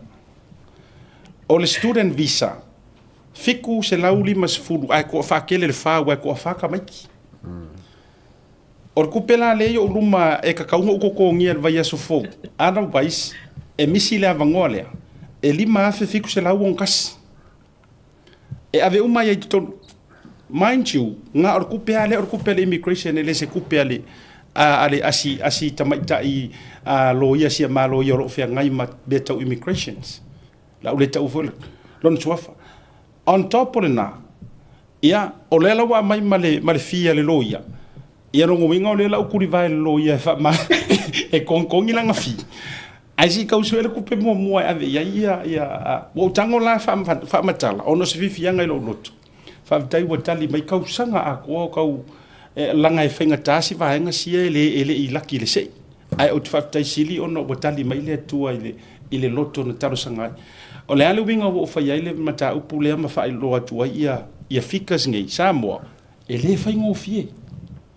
ele ka ngofie fo o pepa mar fa kumunga fo mar ka miro milonga fa angi for kula fongo inga ia fa ofi ko kongo ka ko manga onga inga ia fa ofi le lo ka ko le nga va qualifications inga ia ku runga ki runga ia ka ko qualifications o mea o mai ele ka ngofie ile nga ruenga ngai kanga awa ka ko arusa o ka ko fai ya kasi ale aso ai sauri decline ai sauri ki a koa tau te lo lo atu fo ipo le me o tu tuli nei te tu lo nei tangat e kau ma fai e fa ka wa nga u le immigrations ina ia fa ngofie ia le tulang o fa so tu la ia tau lunga ia fa tai o lo fai va zero te atu lo lo fi pofa pete tia la fo tu le va no fai u le o fa tau fo ma tato time ia au mailo lu au nanga se numero telefoni ia awa foi taimi me fai no so tai tuai ia manisi o vai nga te ro fia fa so ai e tau runga tatu fa so ne fia ia faftai ro fia sia tsa fa pe ia ro so tai ia le ia tau pa wale ma tsalo ia fa pe o fa fonga mai foi ni si o tsato atunu o lo ia ni la to company ia o last to finangalo ia tau sosoani mai ia ai me se foi le maalisi le wa e lunga le o koe kia maua lua se lau tangata wa sulfai me le ofisa si atama le ia tawa le ngā tia ono o tausanga wa awit tonu ia o le deadline le mana o mea le ofisa New Zealand o le fai ungo Januari le mana o mea ia pe whainga luenga e le ngata leo New Zealand si atama le ia tawa o leo maa whai a fo ia job offers ma le sosoani le quota le PEV i Australia. So o ai lava lo whafunga mai le fo i tato company o ai e mana o mia o e mana o mia fo i le so tau au mai fo i le maua a pitula au whamon mole e pe mawhaina so ta i fo asiata. Ia ai me se fo i maua ono le ngaluenga fai whaatasi e tātou. E leo se ngaluenga e manue ma umatiatia, al ngaluenga e manue ia le tātou atunu. Ai me se fo i o latu ainga, ia malumana i o latu whanau. Whaftai fo i le anganga yani usila latu, ia mawhaina tatala mai le sei. Ia ai o le tūlanga lea, o le pōlenga lea, o le pepwhainga luenga. Ia ai me se fo i se leni. I le tūlanga ia fo i le sosani atu tama whaingo sei. So it's not just the New Zealand Samoa quota scheme. Ia whapea fo i le aonanga i le PEV. Po le visa lea lea fo i le quota lea Australia. Watatala fo i le maua aonanga mo laita ngata le laki fo i le sei Australia. Ia paulea le talo ia me se fo ia ma umatiatia mau pea le soifua maloloina. Ia ai mai se foi le lau mata fia ia so se e taunu umai e mua tala faitoa ia tali atua le ata a whainga tā foi e tali foi ia le ata. Ia le tūlanga ngā siata male ia taua ia o le ma ofisa o i le Unit 1 i le Seb and Rene Complex i nei mtotua whafsanga i tonua ma le whanmai. Ia pito i lunga ia le awhionga ia Bali i masipau o le loia. Ia ai me se fo i le Western Union o le ma whaina whaingo fiena fo e na whapenana ma wai tata tangata. Ia tau tele wa wailoa leo i le Facebook a loto tau Immigration Agency o te loa o le au te lenga ngā le ma whaingo fiena sa ili ai ma le ma o ofisa. Ia le ngata lea, ia whaifo le ngata wenga o lua ma le atawa. Ia tusi lalo ai sen mai ngua tangata lai mana o mea sosoani. Paul mea ia whaftai le atua mwhaina whaavanoa ina mai fo ia le portalame le whaingo fie ai me se fo i le lua tautua i tonu le lalangi atua ia ai me se fo i le whaamalam lama ina i fo i mea lo tupu nei Samoa i ma lalangi atua ia whamanuia le atua ngā ruenga ma le tautua matai ia ma le lautele ina le poto mtangata Samoa i so se tuni manu lalangi Whaftai lava siata, whapewhai a le atawa, ia ma le awhionga le ngawhtasi a whaimona. Ma lova. Ia, e le tele ni whamtalana, e tu sama tala, ia ai, toe tu atu au tafo tatou kampangi ai whaalongolongo mai, ia ai ai sosoani, e ma whaina o whaasoa atu, ma whaamatala atu, ma whaailoa atu, ia ai ainga, e whawhaingo fia tatou ngaluenga. Whaftai tele lava le atawa, ia ai me se asiata, i le whaavanoina o le lua taimi mo maua. Ma no whaatai tele fo i lua fionga, ia, tamaitai fo i po au whaapai tu lousu afa ua whaapale ai, ia e ainga ma fioanga. Whaatai le lua tautua, ia, mongi a upore kunguli a tau e aure ina i laua a tamaitai. Ia, au fo i te lua so ona io e mafau loto ia i te o te fo i teimi o le sau o le o whaamai ese wa ke wo ai ole a map so ni tele refer to for initial company e so tai mai ia me se fo o tangata ina ia fa fingo fiel tau tu mo na tatu tangata mo le fiafi ia tatu so tai pe so fu fase ia manga ia le o manga ia por me kawo e kia o le ke vai ako o le malanga mo i musile so songi sa ringo pepa au foi langi fai kio ia o ko ia fa me ke kere pi walanga ele se vale le mai fuai ia pa so fali a togo so fa o le ke kilo so masiaki la foi e si lai Oscar soli o le makua kele o le good feedback a lo ke vai foi la o kama fonki lui ia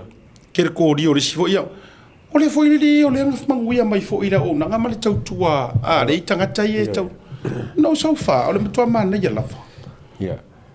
sometimes ke alu me fa ngofie nga o eu kupe a me sak me o pe fa ka ma le scammers la ia scammers ia fai a lo eu kupe ai mai o kupe nga ia a ko so songi nga le ala mo ki ngoa mai ke la para ngoku ia fa nge a tietia malanga fo i field le ia le immigration pa fa ngofie nga ia fa pena fo ia no po recruitment ma ngai ia o le la partner saula le pili por la val pili wakele lo por al pili a por la val pili fo el pase se fo kai mi fo so ka inga fo ila ka mai mal experience ka ka ia fa ia no ngai mala ngai le fa ngofia o ke ka fa mai pen fa so so ka fa ngalo ele fa ngofia me le ka ko so fa ngalo ngi famole mole Oscar la tele rope na mai tamaitai le numero ai ko on Facebook loto tau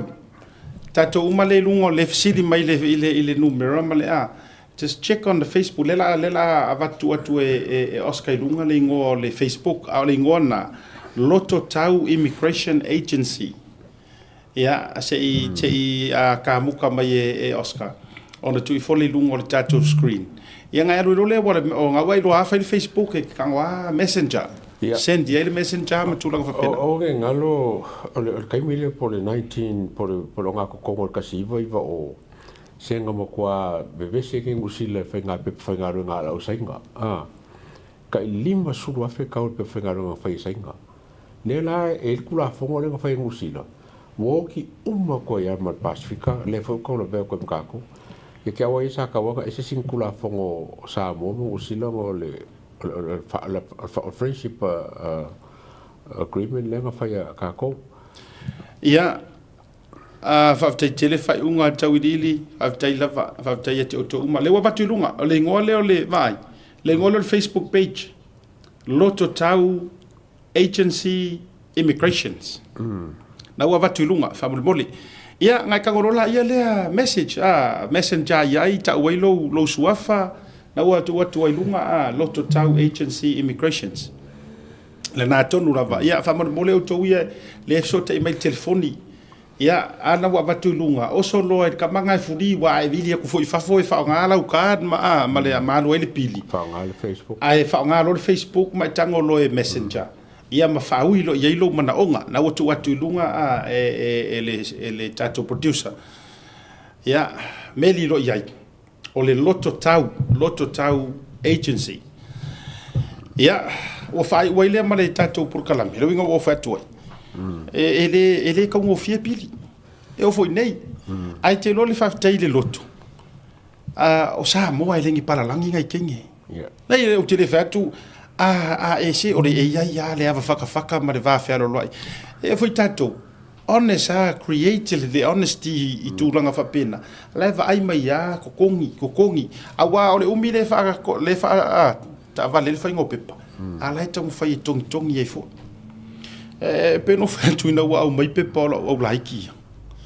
ya na fo esi de fiera ko marenga na usan le so sangi ka ko papki ya wa mato tarano ya fa pia na wa mai la pili u vai tu ngai se fanda ya wa ma wale loto fo ile e fia ai pe o ko fa ngongo in a way il va ai mai fo I se maku ainga ya o fa tu lo tala e ai kala wa fionga pa ia le tua ele kai songa mai ia ele tua se fa fika uli ke le nga fakia e le tai sona au mai se fa fita uli e ke le lava kakalia in other words se a faika ko ke si la fia mai loa e se ke le o le tua le ka ke fa ko ye anga nga fa ai ura fa so mata pule o fa ftenga ina ua mantual tau sanga nei na maliwa so to fine foi le na maliwa fa tasi mata ma ona na mai sa mo tu langa ole kane sa o sile fifo ngau mai uma ya sang fa ngau mai sa mo ai pa wa le o langa kama ngau mai malon to lua ma mo mala fa ngau o se va nga sa o mai nga o fa ngau ai le I o mai la kai ko ruai le mo ngi visa o una li atu o te fa sofu o la yel to inga mena o te tilo pe ye ni mafua anga o ngimia inga o umala na fare la wasi se o to fin to sa uni la to foi umala na fa na umala mai samo ai fa ye lo la ukala I se unis le ma se ko rua o matutu o fatu e se ya la o ai le luo ko o mai ko sa o mai mal lo fa nga o ma ya ale fo o te wi nei se o to tina o fatu la fa pelta totala a finga ngalo ai le tua to te nof e ai ar sa maria ngale le se ngalu ngai ofa mai se top off le ngai le fa ngofie ke ruale o laki de sei e fa nga ka le situation ai a uma e le lua ko ma singa ngalu mai ai o sidinga ka di se wele ma o se pe fa nga wenga e karia e ona lu te tape na le te ro fo isa mo e o ngalu mai loinga e vai la fa taile tu le o tali mai ya o lo fifianga langa ai sa wai lo mafi e ke kiro ko ngai fi e sa ngai ke a ele aka e ke e wo so ma so mai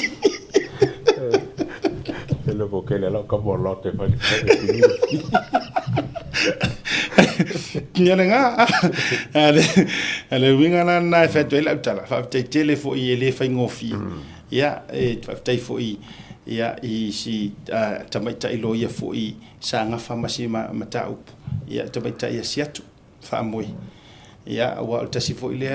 ai tu le le yo lana o nga fa lo ia le tu tau immigration matters ia ala wai le lo kama o ke fia fa o ke mara fa nga nga kama pa fa pe o se pule holi o le nga yo ia lo kama A+. Nga wa mo ba wing. A+. Pia hika ai le se fe au e fa ya ku ya. Hika ai ko fu. E pia hika or ka manga musu ku mi re fe ko se fe au. Ka ke mo sa fa mai. E ni me ke mo ga o ka le lo pa na ka fa. Ai o foi lá ngimo. O ga mo fiu ba. Ya, o tawalunga por kalame. Ko na vea lo. Tawalunga por kalame ne vanga la fiafi. Ya, anga le le to ila lo tu ile marolonga tayao. E isia uvala aulia ilungo se ole channel fa Cristiano. Ba ga. O fiafia ya kaya.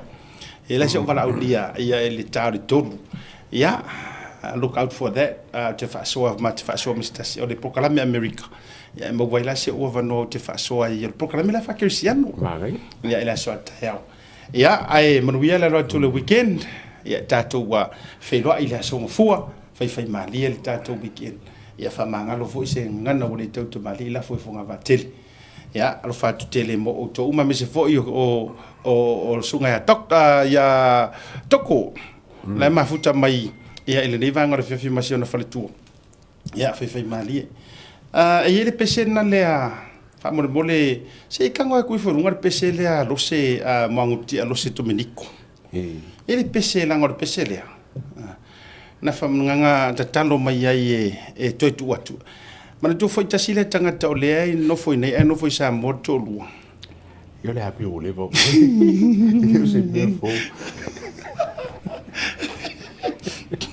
o pese le como foi ele o quem é esse caí já man ko la rose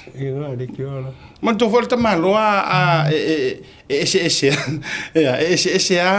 malo o ai kama pese fa monki ora ka wa nga mu se fa ya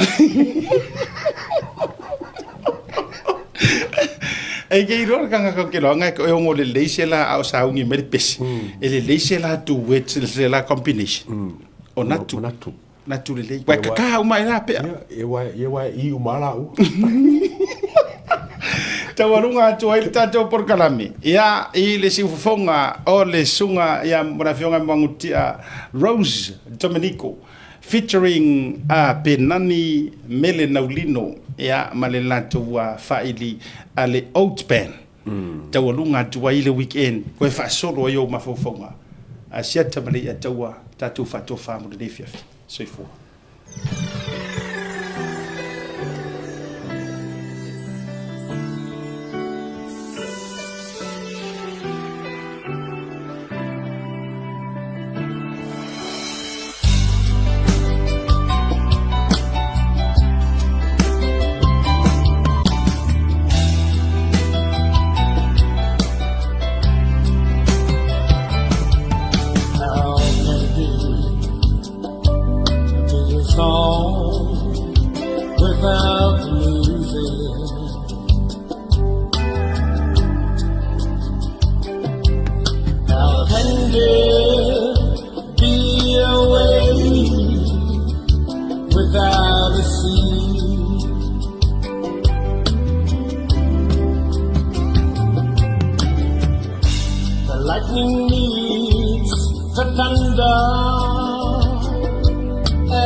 For the life of me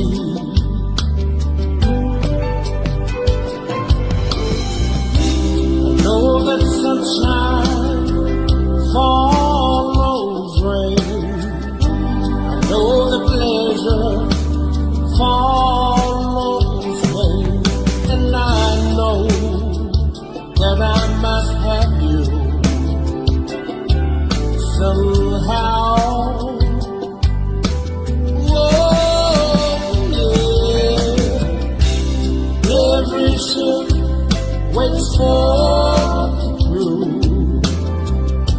and every road waits for the dew. But I need you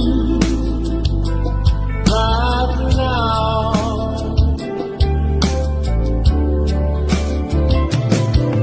How can we be in pain with no beginning?